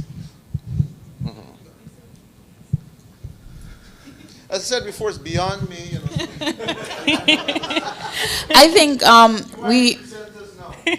we heard earlier that in the Caribbean we're not at the forefront of like climate mitigation, financing and all that stuff. And we personally feel that it's because a lot of things that work in other parts of the world do not necessarily translate in the Caribbean. So we're here talking about high-level issues like businesses and being financially viable and stuff. But on the ground, the people still do not grasp a lot of these concepts on a basic level enough to move forward. So you have, okay, we're entrepreneurs and so forth, right? Even though you might say there needs to be consideration for younger people and new technologies and all of that. For instance, coding. There was a lady who spoke about coding and getting young children to do more coding. Yeah, that's fine. It's more up to date. It makes sense. But culturally, if a child in primary school go home and tell the mother, I want to be a coder, I want to code. What is that? What are you talking about? There's no grasp of what is going on in the outside world enough to apply it to us locally. So what the young lady is speaking about, and why I told you even with our presentation it's more foundational, is that these are things that we have to address culturally and practices that happen individually and interrelationships, because if we don't, there are tons of grants that come and go back. There are tons of policies that are implemented and flop. And there's a reason why we're moving so slow, because on a foundational level, people are not abreast and up to date with what is going on a global level, and we have to meet them where they're at. So even when she talk about holistic medicine and the plants and so forth, if I go to somebody and tell them, okay, we need to recycle, I can't recycle, make no money. But if I go to them and I say, okay, instead of trying out the butter kit, do you know if you use this butter kit as a planter like your grandmother used to do, you don't have to buy a plant pot, and you can grow some seasoned pepper, so you don't have to spend money on that. And it's about having a holistic approach. Even when they had the committee, different segments of our society working separately, we don't have a holistic approach. And if you take the holistic approach as far as food, and these are things that we know, we all know, Soursop, put your child to sleep, right?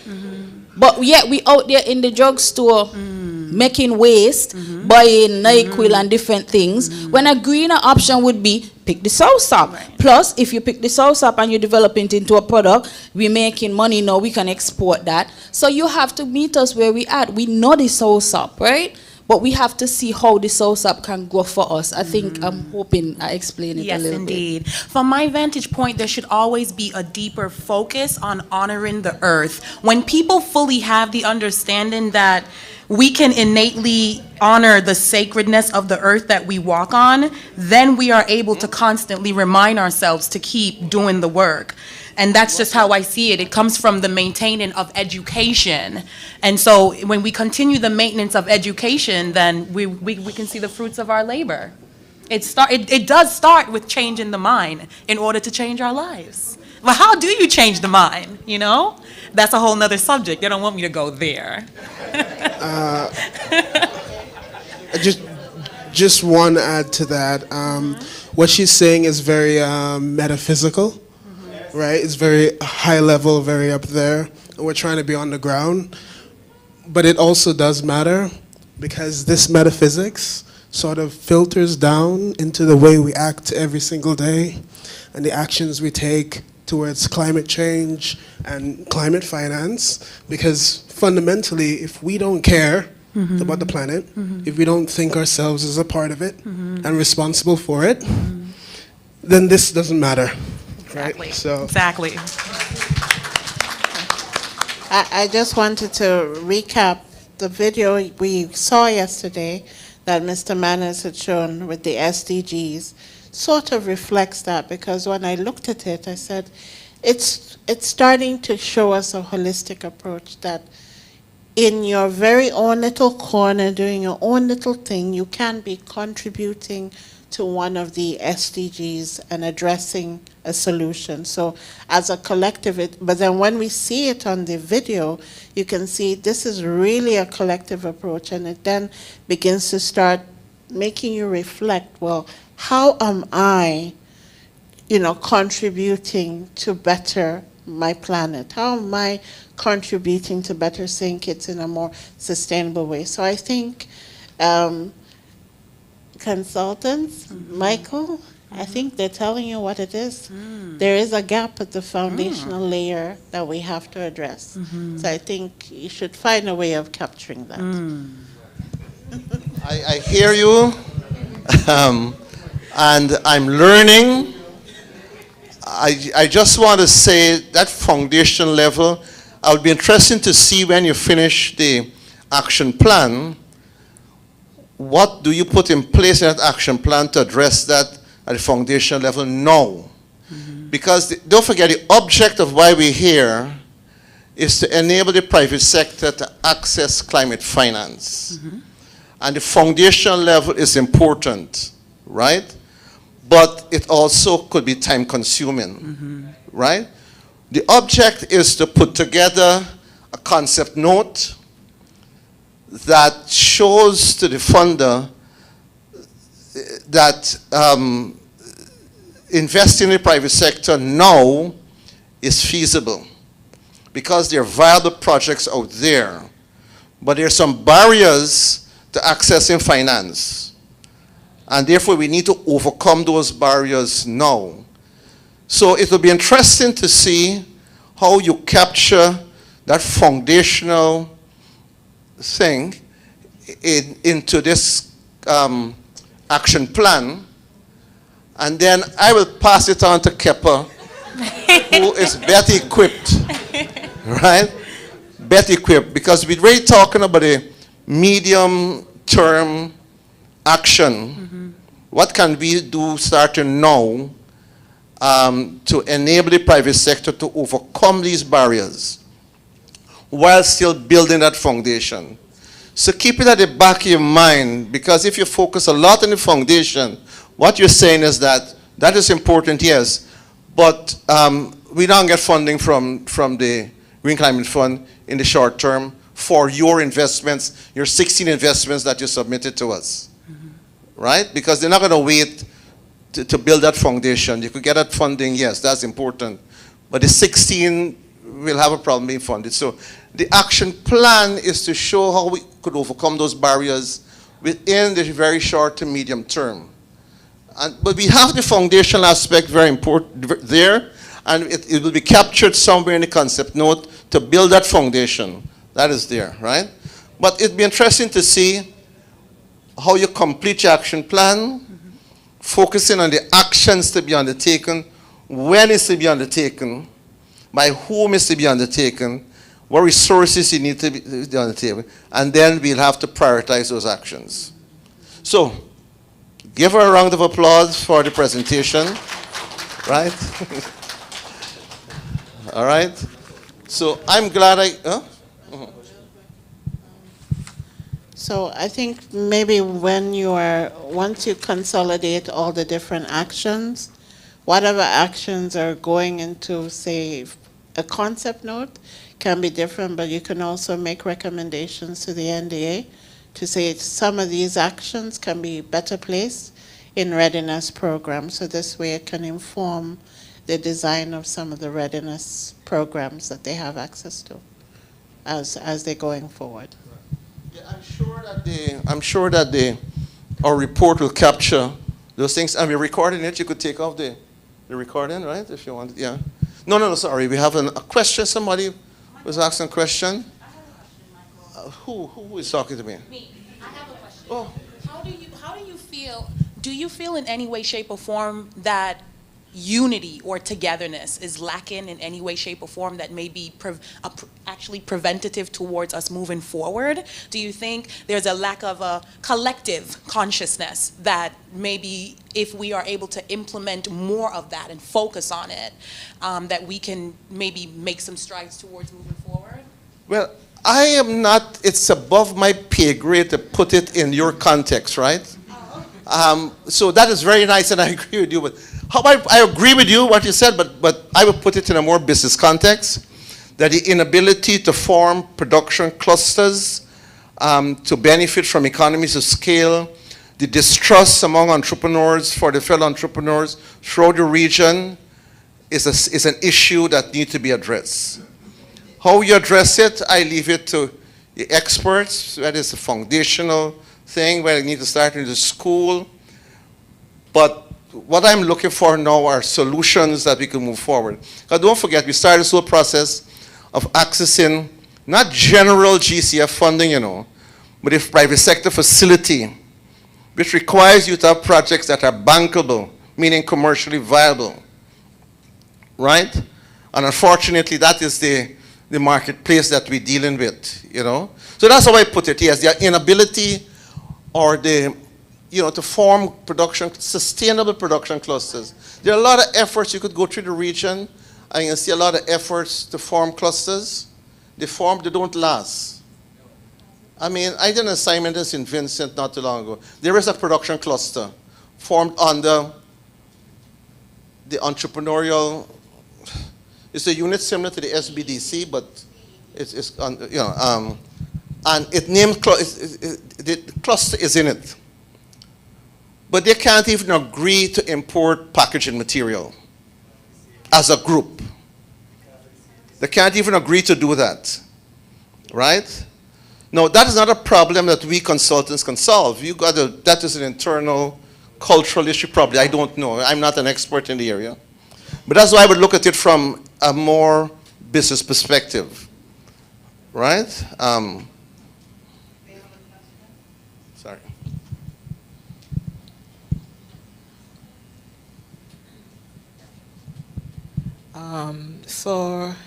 Good afternoon, everyone. Yes, for a lot of this conversation, we realize that the government or the public sector has a vital role. It stands out. But that's one avenue, right? How about if chamber, maybe being the catalyst, bringing together stakeholders from the private sector. For example, we have here in St. Kitts maybe you create a portfolio. Maybe you have a few from medium-sized businesses, some from small, and some from the bigger corporations like TTC, Hosford, etc. And they come together and form the same type of committee that we spoke about in terms of interministerial committees. They form something like that. Maybe that's what Chambers is for, but something that would actually be more active, a committee, a vehicle that could access funds too, separate from government. So instead of small businesses, everybody always have to go through the public sector conduit or the government. You have another opportunity. So maybe you might get through faster in the public sector. We know very often things happen faster in the private sector than they do in the public sector. There's a lot of red tape in the public sector, so maybe we just need more tentacles in terms of accessing the climate funding on the local level. It's up to you. I mean, you've heard a recommendation here. It's up to you to determine, because we are, what's the word you use, co-construction, right? We are trying to develop this action plan with your input, because it's your plan, we are just putting it together. If any group thinks that our suggestion is good, then try to capture it somewhere. Personally, I would say that I'm scared of this word committee. I've heard it many times here. There's so many committees all over the place that, you know, I don't know.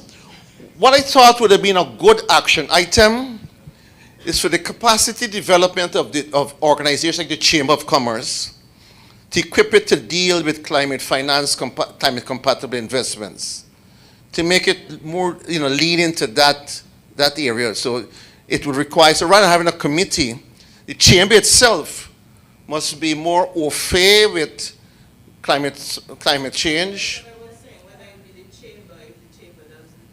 Right. And that's what I think would be a good action item, the capacity development of the Chamber of Commerce, to bring it into the realm, because the chambers have traditionally been merchant-oriented, you know, buying and selling, correct? And with some manufacturing now coming in. I'm talking about St. Kitts generally. I'm talking about throughout the region. And unless there's funding to promote, you know, knowledge of climate change, I don't see the chamber and the private sector doing it on their own, because the bottom line is your profitability. So I would say a good action item would be to bring the chamber to that level, right? And to make it more, and they won't be able to get financing directly, but they could certainly, well, there's a list of, yeah, we're gonna break now. There's a list of, Jocelyn's presentation has a list of alternative sources of funding that you could probably look at, right? But that should be taken on board. So thank you for your comment. I'm reminded that lunch started at 1, and we actually broke at 1. So I'll take credit for finishing at 1, and I'll blame you for keeping us 8 minutes, 9 minutes later, right? See if we can break now, because I think the conversation is very important, but it's good. Let's break now. We come back here at 2 o'clock, and we're going to complete the action plan. Now, before you break, I want us all to say goodbye to Kepa. His first trip to St. Kitts and Nevis, I hope he'll come back again, but you have to invite him first, right, to come back. He's leaving us, and so if we don't perform well, it's because Kepa is not here with us, right? So let us thank him for being with us for the last 2 days. Wish him a good journey, and let us see him back as quickly as he could come back. All right, we can break for lunch.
Mhm.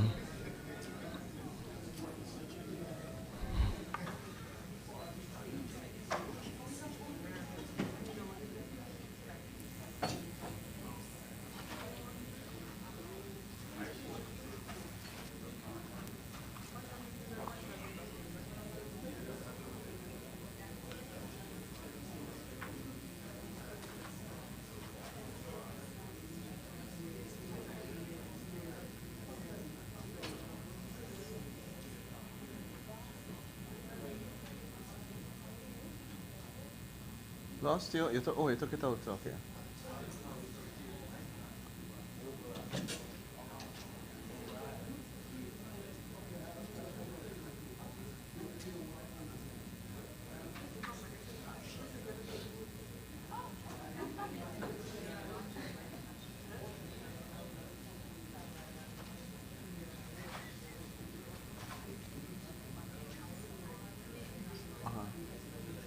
Okay, go back up. Okay. Are we ready? I am ready. I think I'm fully recovered from that presentation, that last presentation, and I'm ready to go. I had some hot tea, which I'm still drinking now because I have to sip it. I was looking for some brandy to settle the nerves, but I settled on the hot tea, right? Okay. So what we want to do now is complete the action plan. So for each barrier that you've identified, we want the group to put a timeline for implementation. Not specific. Don't give me June the 13th to July the 31st, right? You know. Resources required, and I'm going to show you some examples just now, and who's responsible for doing it. And what my colleague is going to do is to give you some colored stickers, sticky notes, stickers, I don't know what it is. First time I'm seeing them so small. And I want you to stick to each item, to each action. We're going to do a rag, a red, amber, and green. Red is low priority, amber is medium priority, and green is high priority. Let me repeat that again. For each action you've identified, indicate a timeline for implementation, resources required, not quantum of funds, but resources required, because you won't know the quantum of funds, right, you need, and who's responsible for getting it done. And then for each of them, you put a rag tag against them. Red meaning low priority. Amber or yellow, I don't know what's the color you get, meaning medium priority. And green meaning high priority. Could be a low-hanging fruit that could be done very quickly, right? And that's green. All right? So I want you to do that. This is an example, just an example of the action plan, what it should basically look like. And you can improve on that if you want. So are the instructions clear? Clear? You see, I thought I was the only one that got beaten up with that presentation. But that table itself, look, nobody's coming back to that table. Right? You beat up yourself there. We give them some chance to get their colleagues. I think some of them are outside. So are we clear what we're doing? Leaders of each team, right? Do you want me to repeat it or we know what we're doing? Right? We completed. So what we have now is this and this. What we have is barrier and action to be taken, right? This is given. This is given. This is what we'll put together when we put it the action plan. You got to give me the timeline by which it could be done. You got to give me the resources that you will need, and you got to give me who's responsible for it, right? Who's responsible for it, right? To get it done, and then for each of them, you tag it or you rag it R, red, meaning low. Amber, meaning medium. And green, meaning high priority. All right? And you have 1410, you have you have until 3 o'clock to do that. I was going to give you an hour, but you guys work so quickly and so smart, you don't need a whole hour. So I'll give you 50 minutes. That's good enough? Or you want less time? But you know we have a 10-minute window, right? Good. So, all right, go to it.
side, right from the right from the left side.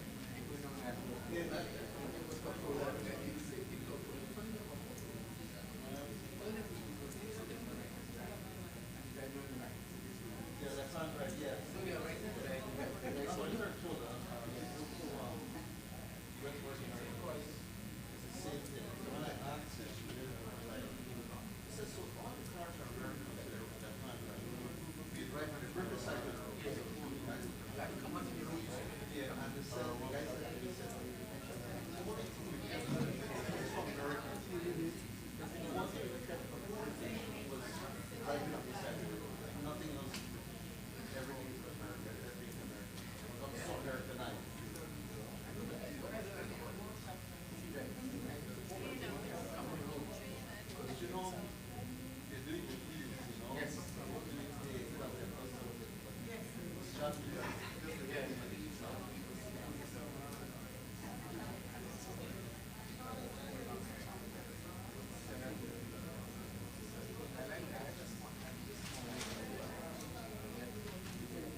All the groups are finished.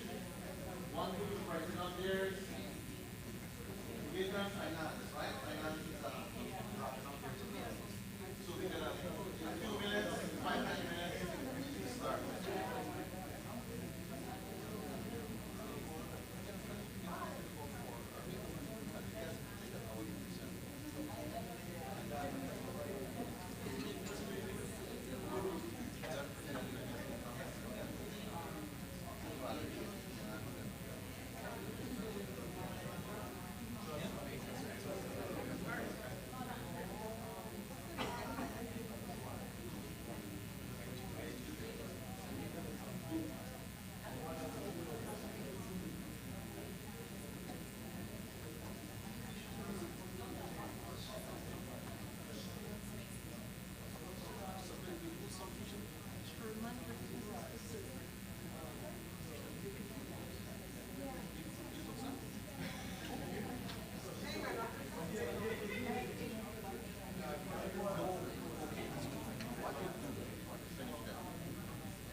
Okay.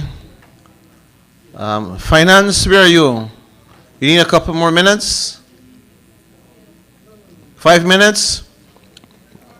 Okay, let's give finance 5 minutes. Gender and age is going to finish their write-up. Capacity is ready? You have the capacity, right? Okay. And policy is also ready. Let's give finance the 5 minutes and then we wrap up.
That is the quickest 5 minutes I've ever come across.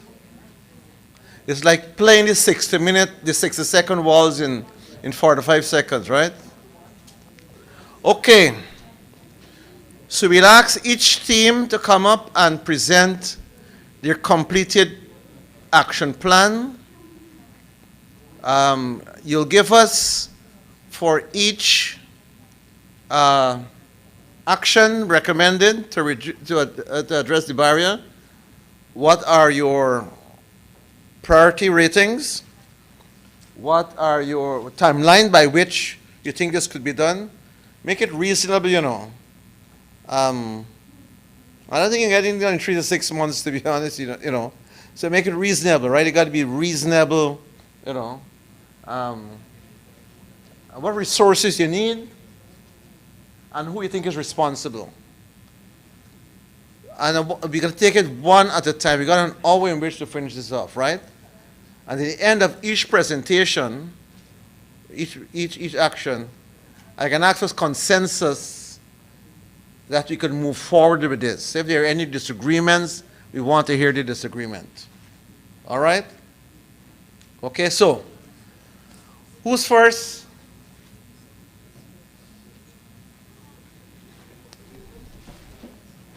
We could spin a coin. We could call a...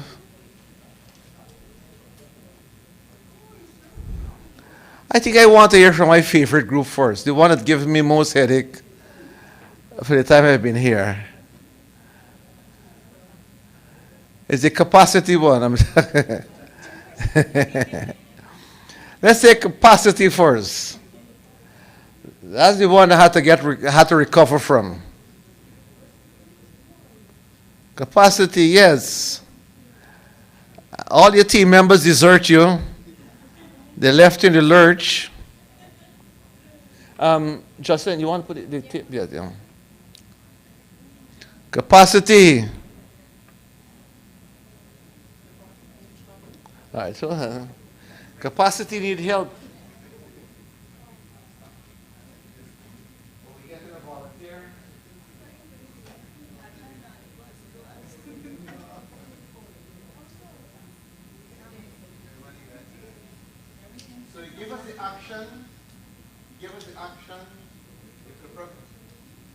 That's the first thing. The others you could give us all you want to give, but the priority that you give to it, the action, when do you think this could be done, reasonable,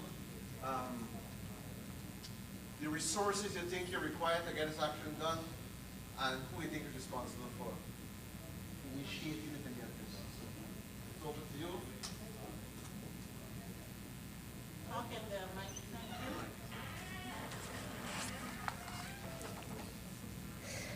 Okay, so, oh wow.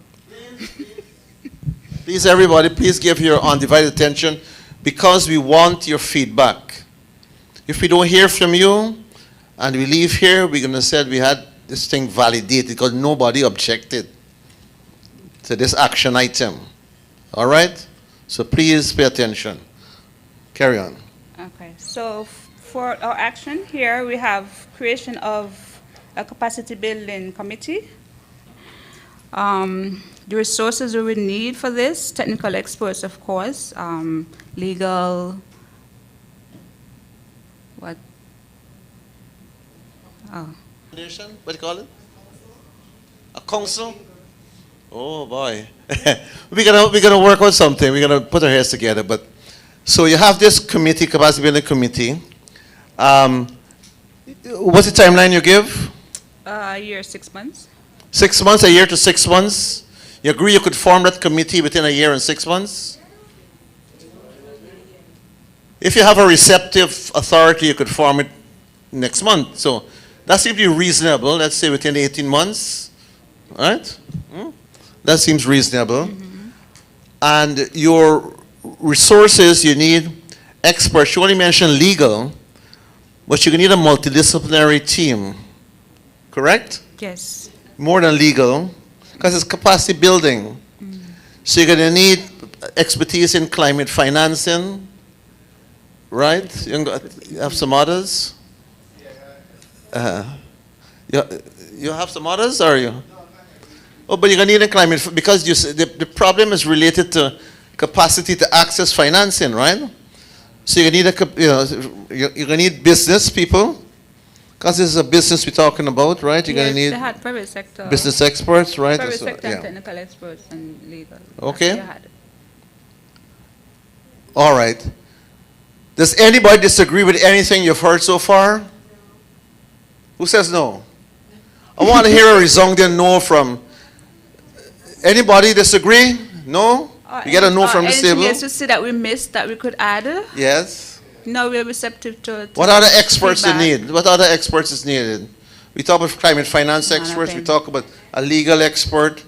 We're talking about financial expert, business, a business expert. Sent invoices? Nothing? Huh? We're good to go. Okay. All right? All right. And then we come down to our accreditation challenges, so we go right back to our committee. Oh, okay. So we come right back to our committee again. So the same timeline for creation, because it's step by step, but all building up to this one thing. Resources, we need to have workshops, because you need to know how to get to accreditation. So you need trainers, you need those technical experts again. So basically the same things we need for everything, because you need to know how to do this work, right? We don't know how, so we need people to learn how to do it and then to execute doing.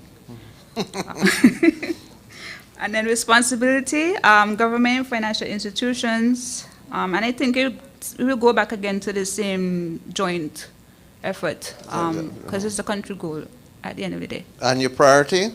The priority is the lowest. Is red. Yeah. Red? Okay, agree with that? Or let me ask if anybody disagrees with that. I disagree. You guys listening? We got photographs of everyone in here. We got videos of everyone in here, so we know you're here. Look at where you are. You're supposed to be on this table here. Yeah, she abandoned us. Oh my gosh. You leave them all by themselves. Oh my, okay. Okay, so there's no disagreement. We can move ahead with this? Good, okay. All right. Thank you. That's it? Wow. Okay. All right. Okay. Yeah. Huh? Yeah, we will need copies of it, so I don't know if one team, particular male team member can put it on the wall, or we could put it here and get it. Okay, leave it with, we'll determine how to do it, because we need to take copies of it, right? We need to take copies. Thank you very much. Give that group a round of applause. They make my life difficult, so I'm not going to applaud them. Not true, they did a good job. They did a very good job. Okay, finance, thank you.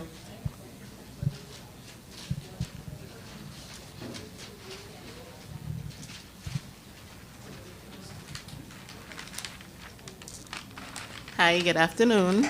I'm Cheyenne Edgens, and I'm presenting for finance. So the action de-risking using ECP CGC, we have that as a high priority. The timeline from now to the end of fund. End of? The end of fund.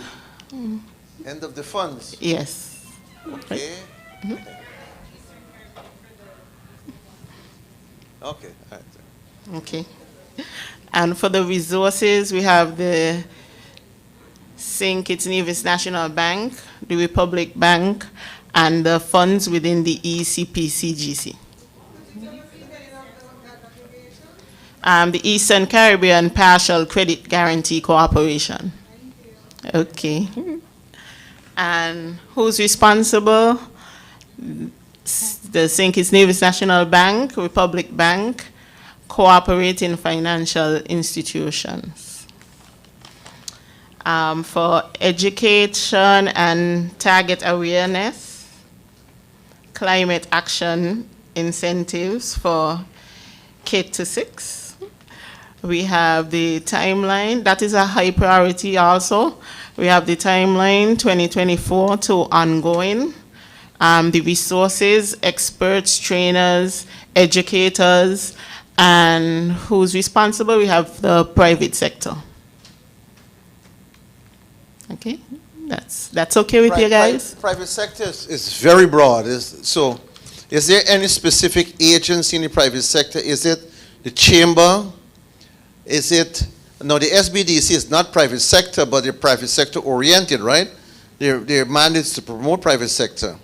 So can you be a little bit more specific?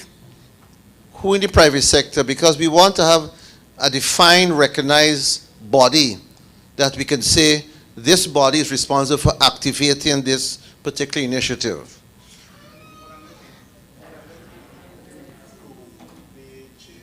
The chamber? Okay, if you say so. If you say so, so we can know the chamber, yes, right? We'll say the chamber. We know the chamber, right, Okay. And for this, we have AMBER priority, concessionary funding from green funders, low interest funds, regulatory constraints, and the timeline we have 2028. And the resources, we have experts, funders, project writers, and who's responsible, we have financial institutions, FSRC, and central bank. Central bank, meaning the Eastern Caribbean Central Bank, right? Yes. Right. And you put that at low priority. Do you agree with that? Not low, Your, but like mid, in between. What color you have there? Amber. Amber, okay, medium priority, okay, okay. I thought you said low, all right. Okay. You agree with that? Everybody agree with that? Okay. Anybody disagree? No? No. All right, good. So we have capacity training at all levels, public-private partnership. And for the timeline, we have that is a medium priority also. And we have for the timeline 2024 to 2029. 5 years, okay. What's this? Okay. And for the resources, we have experts, institutions that offer the training, and who's responsible? We have private sector and public sector. Okay. So when we say private sector, can we then say in brackets probably credit, Chamber of Commerce? Is that would be okay to lead it? And for the Yes. public sector, can you identify which agency in the public sector is best equipped to do that?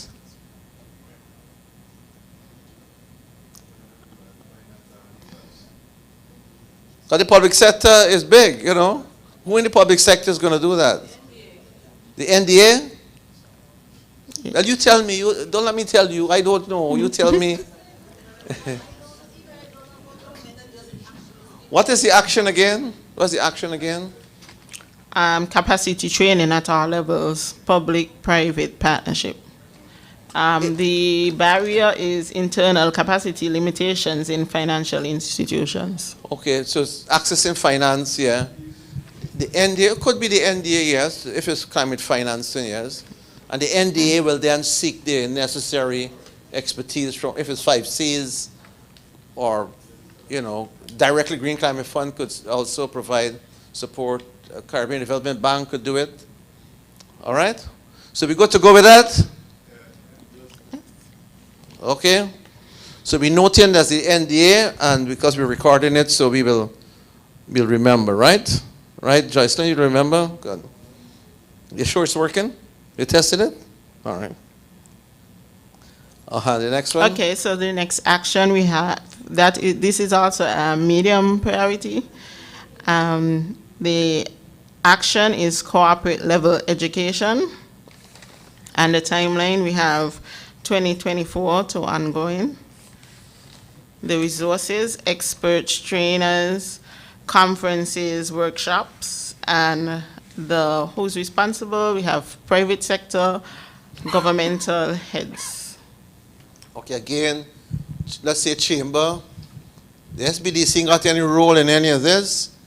I think they got a very important role to play. Probably with government, we could put in SBDC there, NDA.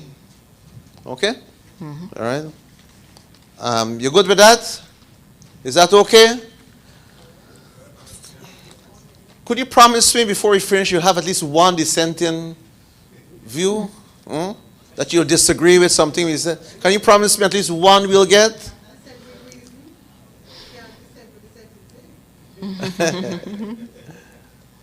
All right, so we're good to go, yes? Okay, and this one is a high priority for us. The action is wider distribution of climate funding opportunities, and the timeline, we have 2023 now and to ongoing. Resources, we have educational campaigns, workshop, project writers, and who's responsible, we have government and private. All right, again, we gotta be a little specific. So government is accessing climate finance, is that it? Yeah. Sorry?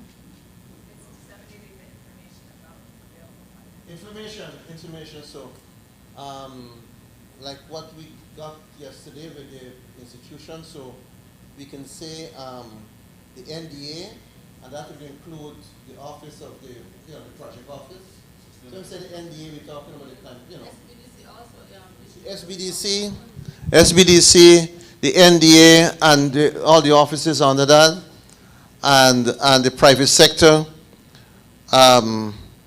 We can't expect the chamber to do all these things if we don't educate the chamber, you know. And I don't see any action item coming out yet, even though I mentioned earlier, for capacity development of the Chamber of Commerce, right? To make it more climate sensitive, all right? I keep giving you a hint over and over again, but if you don't, you can't give them responsibilities to do something when they don't know anything about it, you know?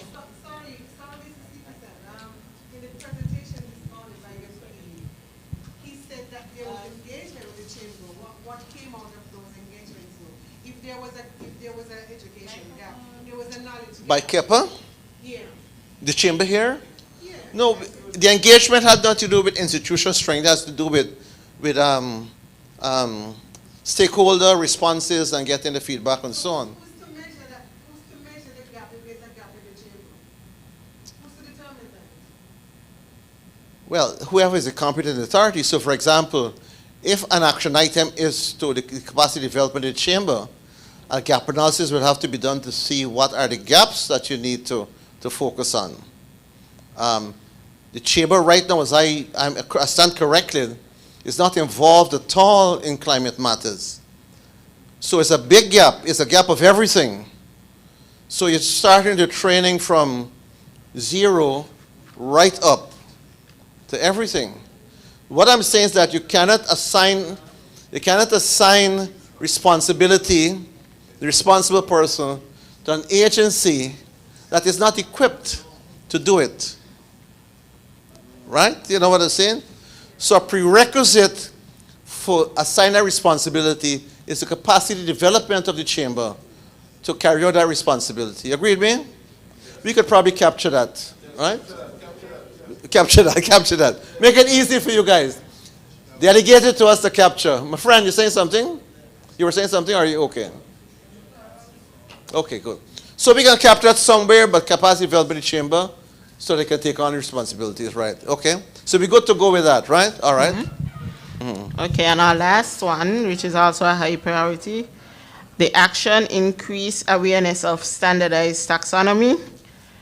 Our timeline we have now to ongoing, and the resources, educational campaigns, experts, and who's responsible. We have public, private, and technical experts. Okay. That will have to be mostly the NDA to do that.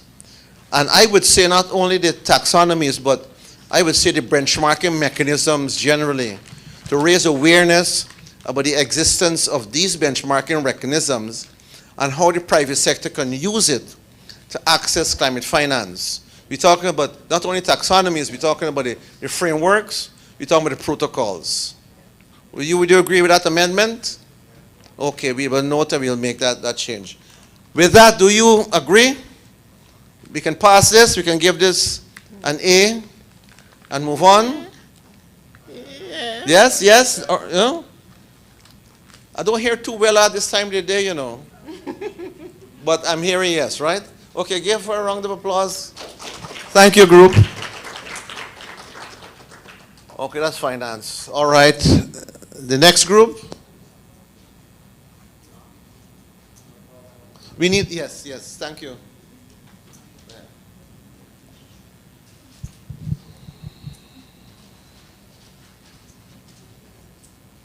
This is policy and regulation, right?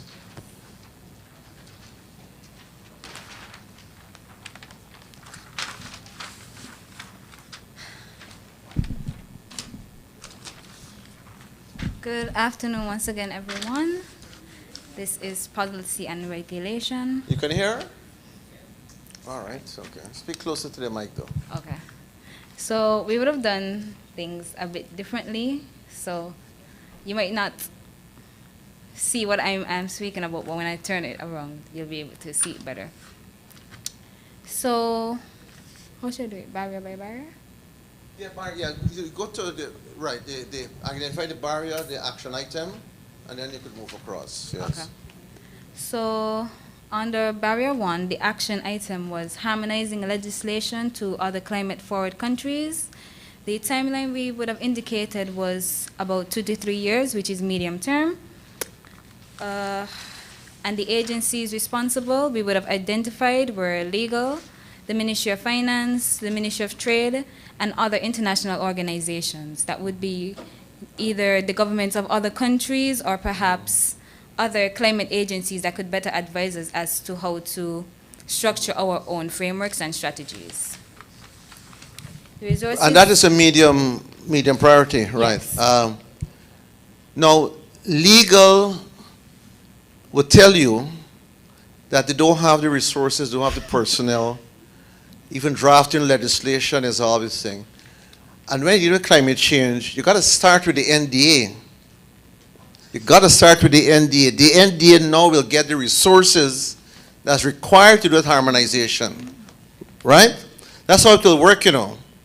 If we could convince the NDA that you need to harmonize your policies and regulations within the region or, you know, other country or the region, then they will find the resources. So even if legal is not doesn't have the resource, human capacity to do it, the NDA would go to other sources like the Green Climate Fund to get the resources to do it. All right? So the responsible party would have to be the NDA, full stop, and then they will find the experts, the resource, the expertise that's necessary to do it. In Right? this instance, wouldn't we, the government, be the NDA, the National Designated Authority? Anything dealing with climate financing, particularly related to the Green Climate Fund, is the NDA. Now, some countries, I don't know if here, has a climate change unit within, where is it? Where? The Ministry is, Okay, if that is it, yeah. we it's a have to department. put that everywhere we put government or public sector and replace it with the NDA, we have to put that ministry. Because in some jurisdictions, that division is within the office of the Prime Minister. It's so important. And it may or may not be the NDA, right? So that in Bahamas, the Office of Climate Change is within the Prime Minister's office, but it's not the NDA. The NDA is somewhere else, right? So we have to factor in those things. So every place you have government or public sector, you may want to replace that with the NDA and the climate finance. We got to, if you could get a correct name for it, right? The climate finance division or the ministry has to be there, right? Has to be there. So you're not going to go to legal. You're not going to go to the Ministry of Finance. They'll send you back to the Office of Climate Change, or if it's the GCF, they'll send you back to the NDA, right? So you go there first. All right. So we good with that, with those amendments? Are we good with that? Everybody agree? He's still be shaking his head. All right, good. The second one, on the barrier one as well, was the reduction of all taxes on the imports of solar panels. We would have put this as a high priority, which is 6 to 12 months. And we said that the agencies involved would be the Ministry of Finance, who is also in control of customs. So it would mostly go through them. But that would be good, because something like that reduction, but there'd have to be a policy. For them to get, the Ministry of Finance would not take it upon itself to give a reduction. It will have to originate from the climate change unit. It will then go to cabinet, and then once a decision is taken, then a note will be passed on to the Ministry of Finance to waive the duty. So you'll have to again put in there the Office of Climate Change, whatever that office is. You'll have to put it in there, right? If you got me, Ministry of Finance is not going to do that on their own. All right? All right? You'll have to get a policy decision, all right, by the cabinet, led by the Office, the Climate Change Unit, and then it comes down to the people who, all right? Okay. And priority high? Yeah, oh no, yes, high. That's something high priority, right? Removing taxes. But why limit it to solar panels? You know why you limit it? Because that is the thing we talk about. But there are other sources of renewable energy. Why not include wind power? Why not include? Yeah. I would suggest that the recommendation should be the removal of duties on all renewable energy and energy efficiency equipment. And then let them make that decision whether they want to give you 100%. They may say, listen, I can meet you halfway. We can reduce it by 50% now. And then 2 years from now, when there's election, then you talk to the parties and you get them to commit to remove, for the votes, right? You were saying something. They can also remove electric vehicles, duties on EVs, because the concessions we have right now don't cover EVs. Okay. So in Trinidad, they remove all duties. Right. No customs service charge, no VAT, nothing.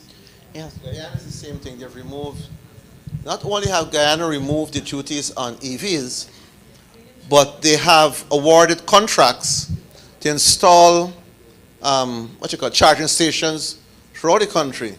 Because having an EV, and if you drive from Georgetown to Berbice, and you don't have a charging station along the way, you might not come back.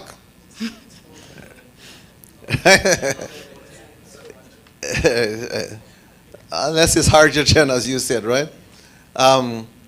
Okay, so we should widen that a bit, include EVs and renewable energy and good. So we got that. Okay, we're going. Go next one. Last one on the barrier one, which is incentivize public-private sector partnerships. We highlighted this as low priority, which is under a 3 to 7 year timeline. The persons involved would be the Chamber of Commerce, Ministry of Finance, private sector, of course, and as you would have mentioned, the Department of Climate Action as well. Yeah, we're going to put that in, right? Okay. So when we put them together, do we see any gaps? We will put in the Department of Climate Action. Telly will tell us the exact term. They tell her already, so we'll put that in, right? Make sure the NDA. It's two ministries, so it's Ministry of Environment, Climate Action, and Consumer Safeguarding, and then you have the Ministry of Sustainable Development. They both have the same ministers. Okay, good. So we're going to make sure we capture that. And adaptation fund, I think, is connected to the Ministry of Climate Action. Okay. These kind of details you need to familiarize yourself with, you know. You need to know these kind of details. Who's responsible for what in St. Kitts Nevis. So, are we good to go with this last one? Going once, going twice, it's gone. Next one. So, barrier 2, we're moving on. We have regulate and enforce businesses to go green. The agencies responsible, we're looking at the Ministry of Environment, Climate Action, and what is that? Another one. There's another department. We're also looking at the Legal, Consumer Affairs, Tourism, and as well as solid waste. And that is low part. What part is that? Oh, we have it as medium priority, 2 to 3 years, because it would take some and time you to say switch the over. action is to regulate and enforce the private sector to go green. And you guys agree with that?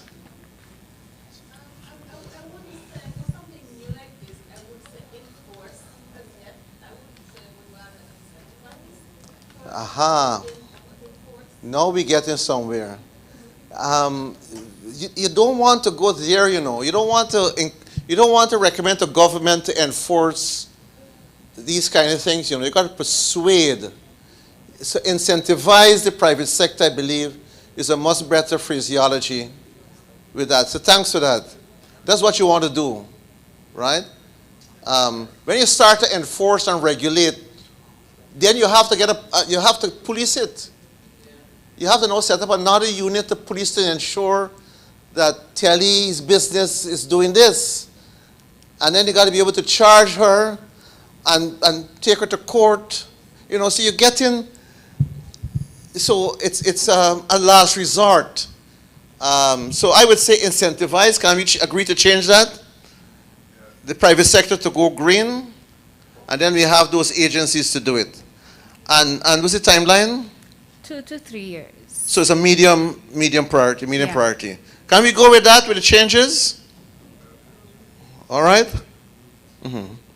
And so we say incentive, we can take out regulate and enforce, right?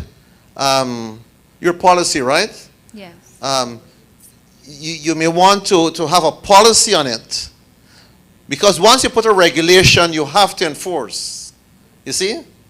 So you may want to establish a policy for this and to incentivize for green growth and to incentivize the private sector to go green. That could be a rewarding of it. Yes? Okay.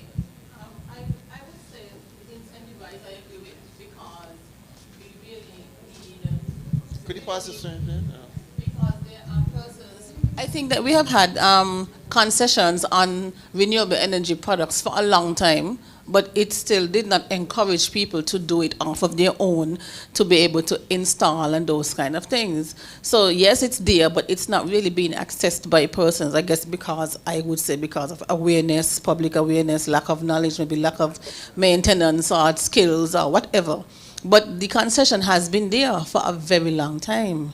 So it needs to be, there needs to be a more robust situation where you actually get persons to be really interested in implementing it. For example, when a bank wanted to get persons out of the bank and wanted them to encourage them to use the ATM, they paid 50 cents per transaction every time you use the ATM. And that made persons gravitate towards using the ATM. Now afterwards, when the ATM transactions was such a lot, they started to charge you $1.50 for doing more than a certain amount of transactions a month, and that made persons cut back and start to swipe the card. So to look at those kinds of examples, that is how you're supposed to try to get persons to remove en masse, or at least not, the uptake should be a lot faster. So we want to disincentivize the plastic use. So we want to possibly higher taxes on single-use plastics in the supermarkets as they come into the port. So we tax them higher on their single-use plastics, and plastic cups. So we're not regulating it, but you are going to have to pay more to bring them in. That is a disincentive, I just want to ask a question on taxing them on the usage, single-use plastic. Who is them? We always come down to the consumer. So yes, you tax him, and then he pass it down to the consumer. So that, I believe that can be done though through sensitization, starting from the schools. They will take it into the homes. Instead, the other way around, the parents will not bring it to the home. The children will take it to the home and sensitize and educate the parents in the single-use plastic. I think that's the avenue we can go. I would say that in other countries, you can observe that if you go to the supermarket and you ask for a plastic bag, they charge you what, 50 cents or something? Yes. They know that there's a charge associated with. That just means you carry your reusable bag and you don't have to pay anything. That is not a law. Yes. What you have in the countries is that they will ban single-use plastics. So that's your regulation. They ban single-use plastics, and the private sector itself will have to make the bags. You got what? I don't know if you have Massé stores over here. They'll make their own bags, or whatever store you have, right? Over here, they'll make their own bags. But it's a cost for them to make their own bags. Now, when I was in one of the countries, BVI, I think, when they introduce the bags first, they give it to you, right? But then after a week or so, they start to charge you for the bags. All right? So, but that is a voluntary thing that's not a regulation. So just be careful when you're making recommendations to government about regulations and enforcement. Right? As much as possible, let it be voluntary enforcement with with incentives. I like the word incentive, sensitize, make aware, right? And just listen to the news, CNN last night or this morning. There's this debate about guns, and the Republicans don't want to pass any regulations to restrict guns. What California did is they increased the tax by 50% on the purchase of guns. So that is their way of making you feel it in your pocket, right? Something like that, right? The other soft areas you could do rather than passing regulations, because then you got to enforce. You got to put a bureaucratic structure together to enforce it, take people to court, and all sort of things. So we got the adjustments, correct? Incentivize, and all those words that were used. We're going to try to craft it and write it up, all right? Okay. The second action on the barrier 2, we have school programs about environmental sustainability. We have this as high priority, so 6 to 12 months as well. We are going to involve the Ministry of Education, the Ministry of Environment, as well as Agriculture. Right, okay. That sounds good. And the priority? Oh, 6 to 12 months, so high. High priority. Sounds good, introducing it into schools. The foundation thing we talked about this morning, you want to go lower than that, we could, but This sounds good to me. Any objections to that? We introduce these things in schools so we get the ministry involved. Okay? All right, so we go with that. No objections. So let's go ahead. Then we have the last one on the barrier 2, educational campaigns, involving intersections in government. So it would be cross-cutting between ministries. So different ministries will collaborate to have education campaigns. Right, but you have to have a lead, because if you leave it to everybody, nothing's going to happen. Then So I the guess it lead would could be that ministry of Yeah. involving climate change that would lead that process, and they will now bring, and then we have the interministerial committee, right, that could get involved, so we could put that in there, that interministerial committee that we'll activate and ensure that it's functional, correct? All right, so are we good to go with that, with those small changes? We good to go? Okay. So the final barrier, the first action is policies to encourage green mortgages, accessible via development bank. This is a low priority, so 3 to 7 years, and we would have to involve the Ministry of Sustainable Development, Human Settlement, as well as the Ministry of Finance. Okay. That sounds good? That sounds okay? All right, going once. It's gone. All right. Move on. The second one is capital projects, and capital projects, for those that are unaware, the projects that are brought across by government or the line ministries. So we have capital projects with a climate link will be prioritized. This would mostly be actionable by the Ministry of Finance that determines the budget, and all other line ministries. Okay. What do you think about that? Good to go? You're not happy with it? Yes, well, but let's hear you. If you're not happy with it, let's hear you. May be able to convince your group that. Because, it's capital projects are government projects. And so government projects should have different criteria. And you cannot prioritize something a community needs because there is a climate link. So for instance, depending, like in our society, I think they're prioritizing the removal of latrines, right? So are we saying that maybe housing with solar panels receive a higher priority because that, is climate friendly versus removing latrines, which has a huge health hazard? So if you're an institution that's giving funding, then you determine what is a priority for you, but a nation's priorities might just not align with climate resilience, but they must be done because it's for the nation. So I don't think that that is like a feasible concept. I mean, it's already actionable because all government projects are prioritized in a kind of way. No, I cannot personally say how they are prioritized because I'm not sure how finance goes through that. But, and climate change is considered when you're looking at priorities, because if you've ever filled out a, project proposal, there is a section to discuss how your project will impact the environment, how your project has a climate link. To say whether or not it is considered, I can't say, but there is already something like that. And of course, I'm not saying that if your project doesn't have a climate link and it's very important to a community, it's not going to go through.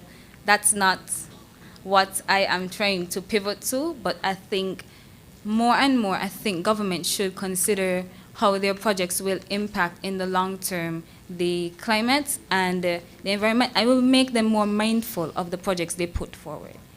So I'm not trying to say, oh, if a project doesn't link to environment at all, it's not going to go through. That's a different point. You say that government should consider, right? Climate change matters. With the climate element, there's financing for that type of project for government to access, to fund it, to actually fund it.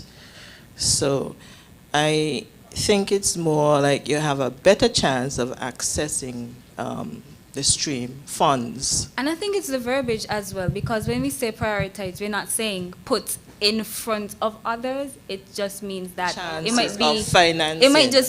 it might just have more.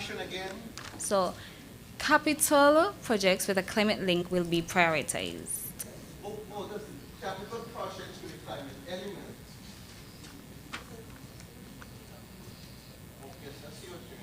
Because the funding element is available. It's different to say, right, okay. It's how you word it, you know.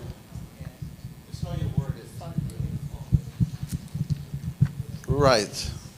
You want to word it now, or you want trust us saying, and therefore you want that, because there are other people pushing other things, and the government will have to make a choice. And there's political considerations and all sort of things in going with capital projects, sources of funding, and all of that, right? So we can try to reword it in such a way to make it a little bit more palatable. Okay, so with that, we can move on. So the final one is government creates infrastructure for climate finance. We would have indicated that this is a low priority, so 3 to 7 years. And involved would be the Ministry of Finance, the local banking sector or finance providers, and international and regional climate financing agencies. So government create an infrastructure for climate finance. Tell me what you mean by infrastructure. What's this infrastructure? This would be referring to us becoming an accredited entity, so being able to secure and distribute financing. This is for like places like what, Jeff and the City Caribbean Development the Bank. country, okay, infrastructure is not a physical infrastructure. Is that enabling environment that can involve the financial intermediaries for climate finance, right? You mentioned there at the top the financial intermediaries, but to do that, you'd have to access international funding to start the whole process. Yeah. So at the top of that list should be the government department, should be the ministry, Climate action. and the NDA, because you have to get the funding to make it available to mobilize local financing. You gotta get funding to to start the ball rolling, and then you could do that, right? And that's a low priority. Yeah. Okay, I thought you would have wanted that a little higher, at least medium. Remember, it's 3 to 7 years. But it's up to you guys. You heard what that is, huh?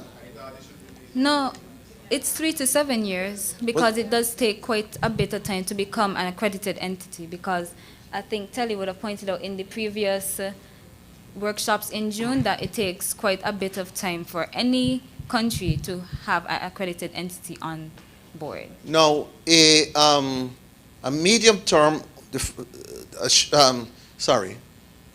immediate priority, the top priority would be about 18 months, up to 18 months, right? I would say.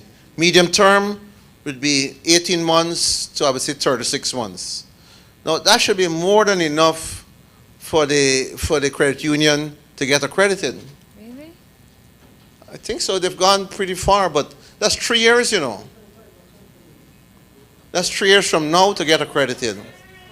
Now, it means you got to do a lot of work because it doesn't take a lot of time. Stakeholder consultations, financing, of course, canvassing with informational material, public service announcements, as well as public campaigns on work being done. Okay. Okay, that sounds good to me. All right. Give her a round of applause. Thank you very much. We did grill you, and you stood up. You stood very well, right? You were in the dock, and you stood very well. So, yeah, I can take copies to make sure that we all have copies. Okay, I don't want to say we leave the best for the last, right? I don't want anybody to accuse me of, favoring any group. But here we go. That is gender and age.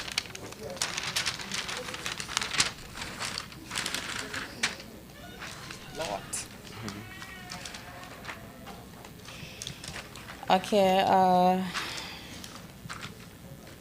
do I have to remind people of the barriers? Okay, one, traditional financing does not support people over the Yeah. All right, good. We good to go with that? That sounds good? All right, let's go. Okay, second one, younger people lack skills and collateral or resources. The action was promote intergenerational collaboration to establish youth entrepreneurial network in climate change. Priority was medium, and the timeline is 2025 onwards. Resources through workshops and support groups. Responsibility, I know you said not the chamber, but because... I didn't say not the chamber. I'm saying Okay. the chamber, yes, but you got to have some way to equip the chamber. Yeah. Right? So the chamber needs to get some training, some orientation, you know. All right. Well, because the chamber, at least here, comprises of a lot of senior executives are older businessmen and women of the most established businesses here. We felt that in this capacity, that, you know, linking, having that intergenerational dialogue and encouragement, that they could take part in that because they would have the most experience as far as business and so forth, and they can contribute by, you know, influencing the younger persons and teaching them a thing or two. We also think the SBDC could contribute in that way as well. NGOs, of course, and the corporates and so forth, as well as the Ministry of Education can tie in there and it ties back in when we speak about curriculum improvement as well. Okay, what about that? Be careful your responsibility list is not too large because you wouldn't know where to start. Right? So we're going to try to prioritize them when we put our report together. Okay? Are we good to go with that? I think you guys are tired. I think you just want to go. Right? All right, so next one. The next one is to do with gender, and it is stereotypes. Well, I'll do 3 and 4 together. They're both gender. Stereotypes in the workplace and lack of facilities to accommodate childbearing women or children. The priority is also medium, and we have educate the public. Wait there 1 second. The actions: educate the public to remove gender biases and to create women employment groups, and provide services for childcare or compensation for childcare. Timeline: immediate for both of them, and resources: workshops, support groups for both. Responsibility: Ministry of Gender Affairs would come into play.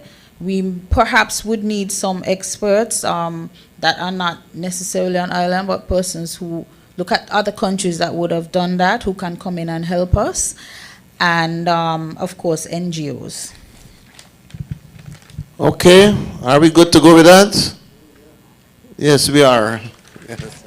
Okay. Yes. Number 5, our outdated curriculum in climate technology opportunities. All right.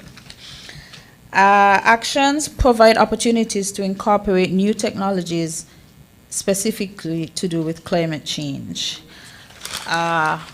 We see that as high priority, and we're thinking from 2024, between 2024 and 2025, some review of that could be done. Workshops, training, technical experts again, because to do a new curriculum, we may have to borrow or look to other countries or whatever. And for responsibility, we have, well, it should be the Ministry of Education here, as well as some private sector intervention as well, because the private sector would be where the action is happening. They're the ones that are actually implementing a lot of this, so they would be involved in saying, okay, well, don't teach the children about horse and cat, we're using cars now, basically. Okay. I'm not going to ask you. We're good to go. I'm going to make a statement. Right, good. Okay. And the last one now is the transferring of information, and that has to do with, again, the intergenerational gap. And the actions start mentorship programs to share information. And we see this as medium, and we figure we can have a campaign that runs from 2024, 2025, maybe a year to 2 years. We're looking at having workshops, trainers, technical support teams, and we're also looking at having the private sector, again, for similar reasons with the chamber, to be involved, and government as far as like education especially and stuff like that in bridging this information gap. That's it? That's it. Oh, that's the words we want to hear, right? That's it. So give her a round of applause. And I'm going to use this opportunity to thank you very much for participating over the last 2 days on behalf of my team from Global Factor. So thank you very much. You've been a wonderful group, and I enjoyed working with you, and I hope we can have this kind of interface at another time. So thank you very much, and I wish you well in all your endeavors, whether it's climate change or otherwise. I'm going to hand it over to Telly to wrap up. Oh, no, I'll hand it over to Jocelyn first to finalize. We are not going yet, please. We need to please complete the, not Menti, this is the survey. You know, when you send an email afterwards, you start chasing people to please fill out the survey. We're not doing that today. So please take 5 minutes to complete the survey, and then immediately after that, I have a short takeaway before we go. Thank you. So just give us an extra 10 minutes, and then we'll wrap.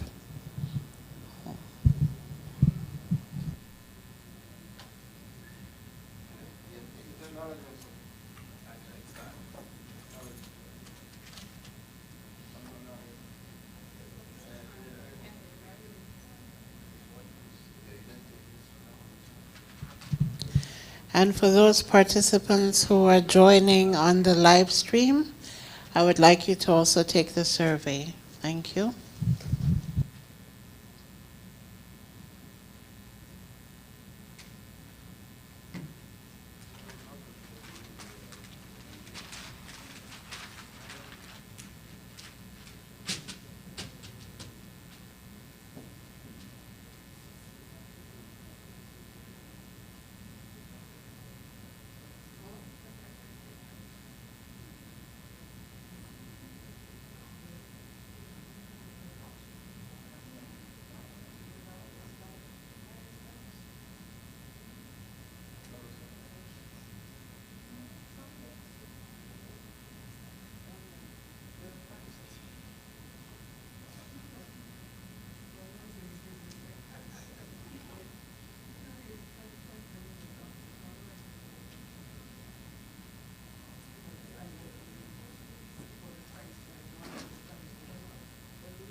Everybody is completed now? Yes? Everyone has access to it?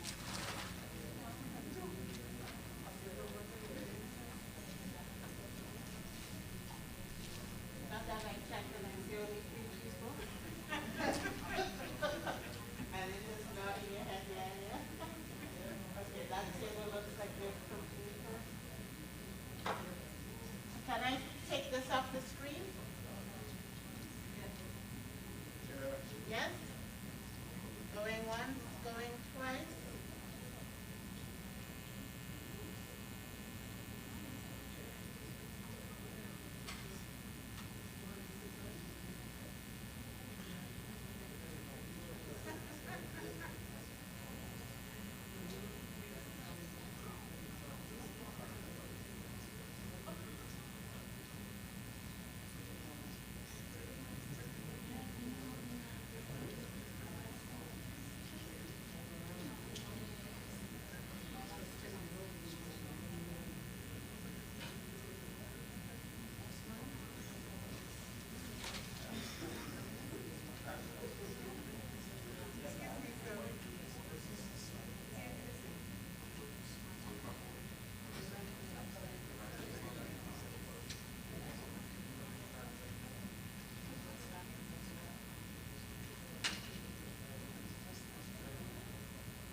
All right, so thank you and good afternoon again.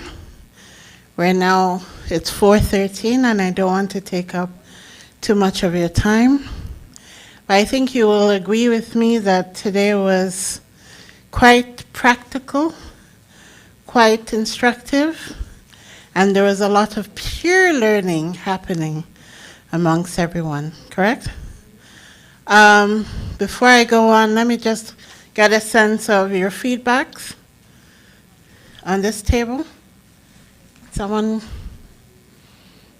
give me just 2 words. What did you think of the sessions yesterday or today?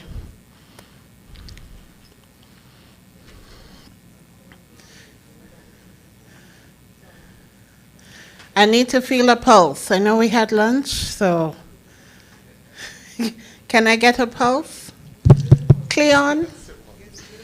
Cleon, Yeah, you're the spokesperson for your table? Apparently. Yes. No, it was well done and quite comprehensive. A lot of expert information and well delivered and quite timely. Okay, So yes, thank anything you. we're missing? I would have to ask the table for contribution. Don't need to be politically correct. Anything we're missing? No, apparently we have consensus. What? Okay. Okay, you said don't be politically correct. So all of us submitted proposals. Yes. We would have liked to get a little bit more feedback, and I guess that's going to be done on a one-on-one basis or Yes. something like that? Yeah. Okay. So, you're always thinking that. We will arrange a one-on-one for feedback on the proposal, strengths, weaknesses, areas for improvement, and potential targeted funds that will be aligned, more aligned with your project. Well, I know you said about yesterday and today, but I don't know if everybody felt as adopted like I did during the proposal process. So I just really want to say thank you. I don't know when you slept, but you seem to have always had time to respond to questions. Thank you very much. So I just want to say thank you for that. Thank you. Thank you. And I'm happy that you reached out for guidance, so that was great. Thank you. From the table, yes? Someone that hasn't spoken before, Judith?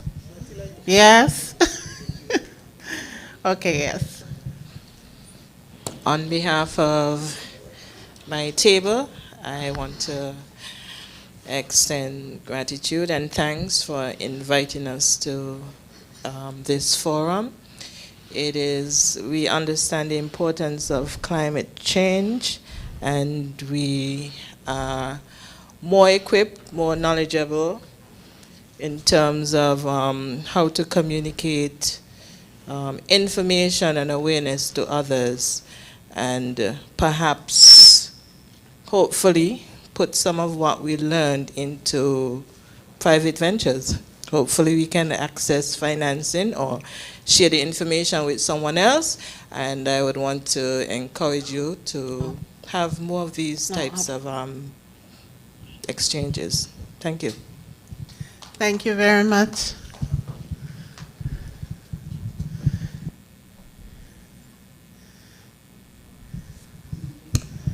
So just for clarity, Yes, Mr. for concept notes going forward, I expect that a lot of persons and companies now will start creating more and more concept notes. Correct. Our point person, our focal point would be who, if we need assistance.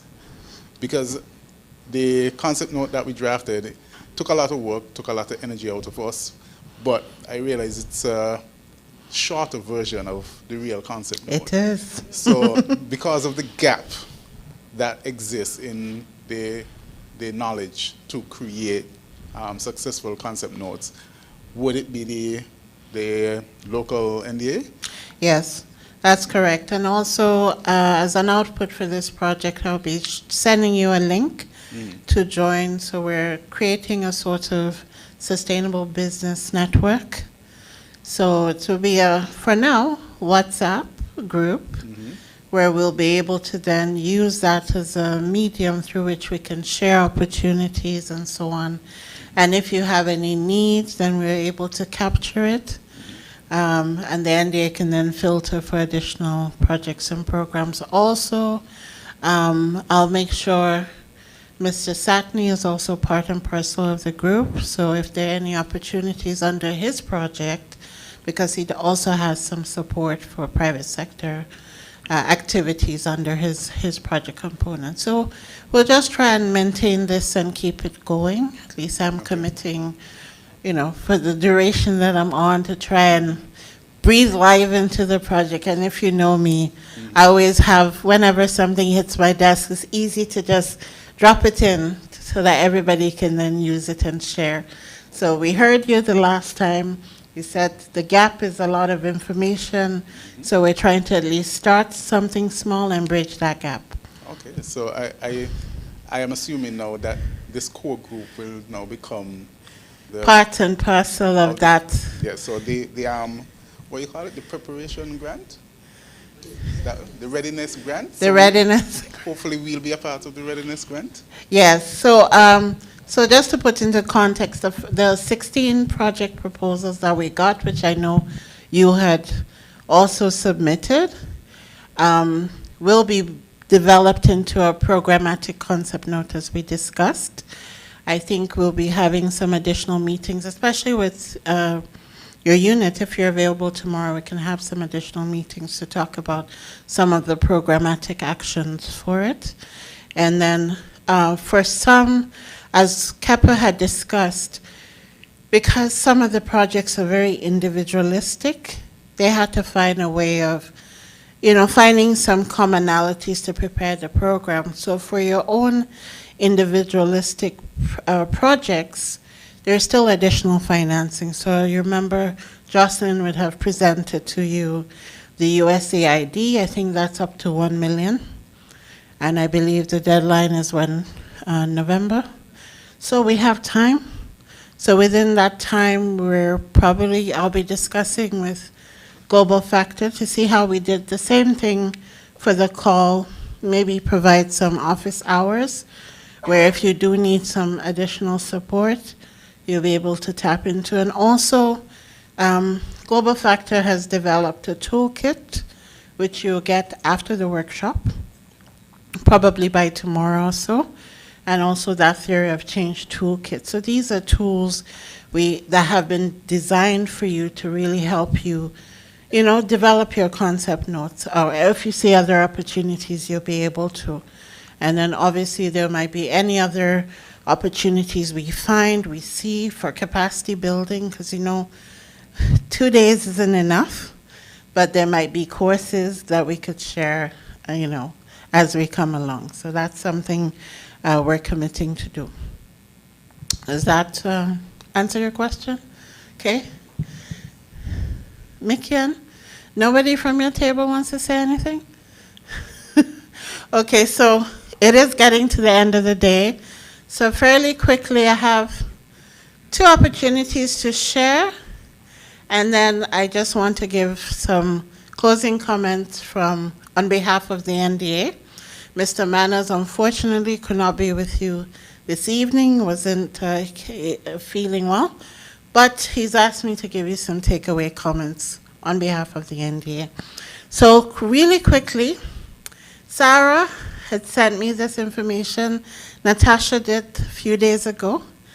And I just wanted to share with you this opportunity. It's under 2X Global. So for the group that was focusing on gender issues, this might be interesting. It's Climate Gender Equity Fund. And can you scroll down? It is being supported through USAID. So if you look at 2xglobal.org, I'll be sharing this one in the group once everyone has joined.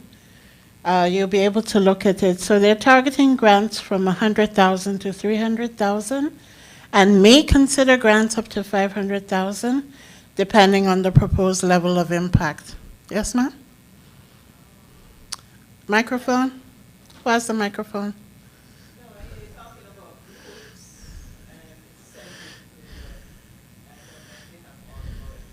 Yeah, so for those persons who did not register online, please come see me so I can get your email address. Right? So we have a few persons on the list. I'm double checking our list to make sure I have everybody. And those persons who did not do that RSVP online, it means I don't have your email to send your correspondence. So please see me after. So please take note, October 6th. Right around the corner. So just double check where you can see download the request for proposals, and we can go over it, together if you want. But this is an opportunity. Can you go to the other tab for me, please? This is the Global Innovation Fund. And this fund is available on an ongoing basis, especially for those persons who have different type of innovations and want to do some trial tests. They provide you financing at different stages. So you can even have something very new you're trying to create. You need to do a proof of concept, so you can apply for the proof of concept and then take it into the different stages. So they have introduced a special window for climate, especially climate resilience. Scroll down. Innovating for climate resilience. And I think, Cleon, your project might be quite suited for this one. So just learn more. It will show you exactly how you can access it. You can scroll down.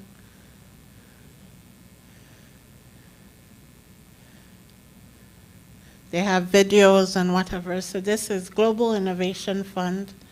You just have to scroll down to the part to say where it says climate resilience investments, and you can see some examples of where they're funded. So this is open to all countries. It is global, so you see a number of opportunities, although I haven't seen any investments coming out of the Caribbean. So let's put St. Kitts on the map, please. Thank you. And here you can download the kit. They talk about the strategy, so whenever you have a donor, sometimes you want to understand what their perspective and lens is. So they have their strategy. It shows you how they capture data, and then the metrics, and then other information on how to apply. So it's quite detailed, and they have assistance from some of their partners. So those are the two I'm sharing with you, and when I send you the link to join the WhatsApp group, there are a few others. I know there's a call for proposals for pitches, Caribbean Export, so there's an event in October, and I think they partnered with Draper Fund, so that's a small 20,000. So for that, it's a little different. You're looking at more of a pitch type of thing. So if you're familiar with how to do pitch decks, where you start with identifying what the problem is, who you're solving the problem for, size of the market, etc., that is the kind of style for that. NSDCC was approved by Cabinet in 2020, but initially it did not function as the way it was intended, partially because of COVID. So at the request of the government, the Green Climate Fund will be supporting later on this year to reassess the membership and scope of work of this committee. One of the priorities is to have a more balanced representation on the committee for the CSC. So that would include private sector and NEVIS as well. At the same time, while making sure the committee will function effectively, they will be looking at getting some additional support. So this process is being led under the GCF Readiness project that Mr. Satney is coordinating. So you'll be hearing more about that soon.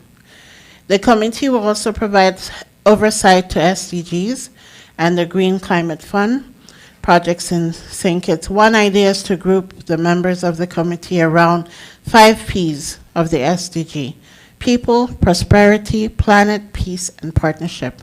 And the committees will be chaired by the Ministry of Sustainable Development.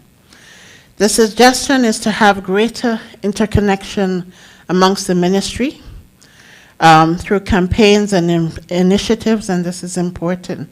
So the NSDCC will play an important role in the coordination and collaboration. The Ministry of Sustainable Development and the Ministry of Environment and Climate Action have already collaborated to produce the SDG video and has commenced bi-monthly intra-ministerial meetings. So going to what you said is what is needed. It's already happening, at least within the ministry. And a month of sustainability is going to be launched in November.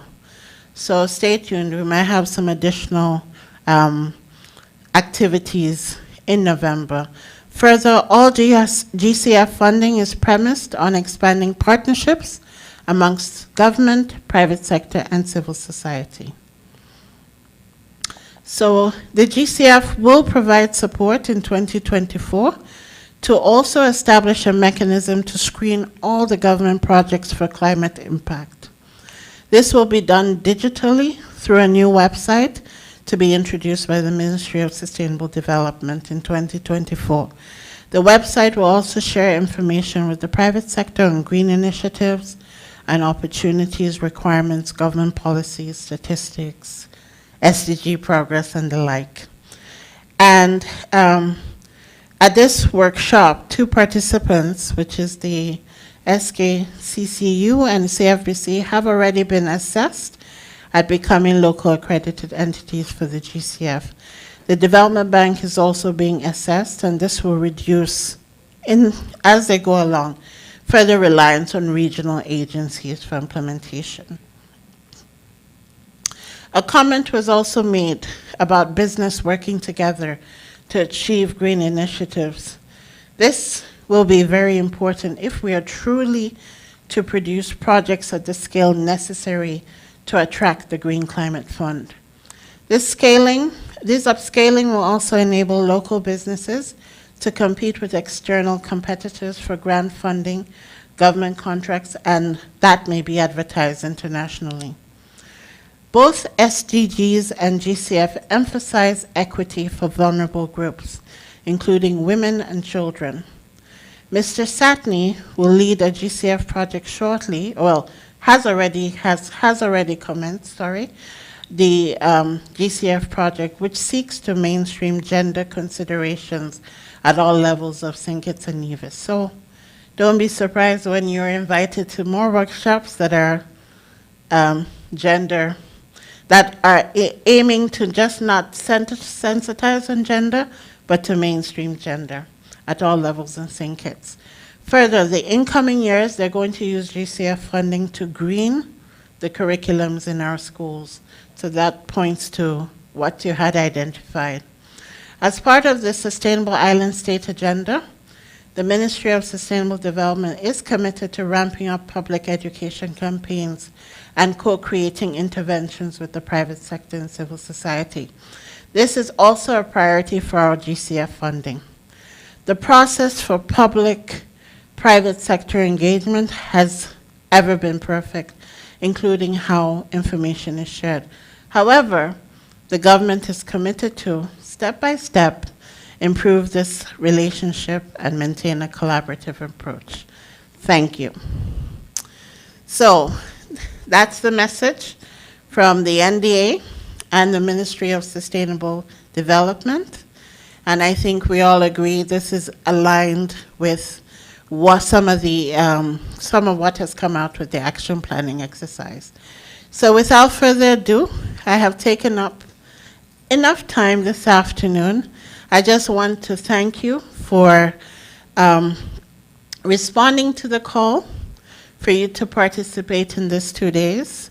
And we look forward to sharing with you the outputs, the final action plan. I believe Global Factor has indicated like around in 2 weeks. They should be able to have a draft for you, a final draft of what you have co-created today for you to review. And then after that, they'll be working on the concept notes. So we should have action plans in a couple of weeks and concept notes before the end of the year. So with that, thank you, and God bless.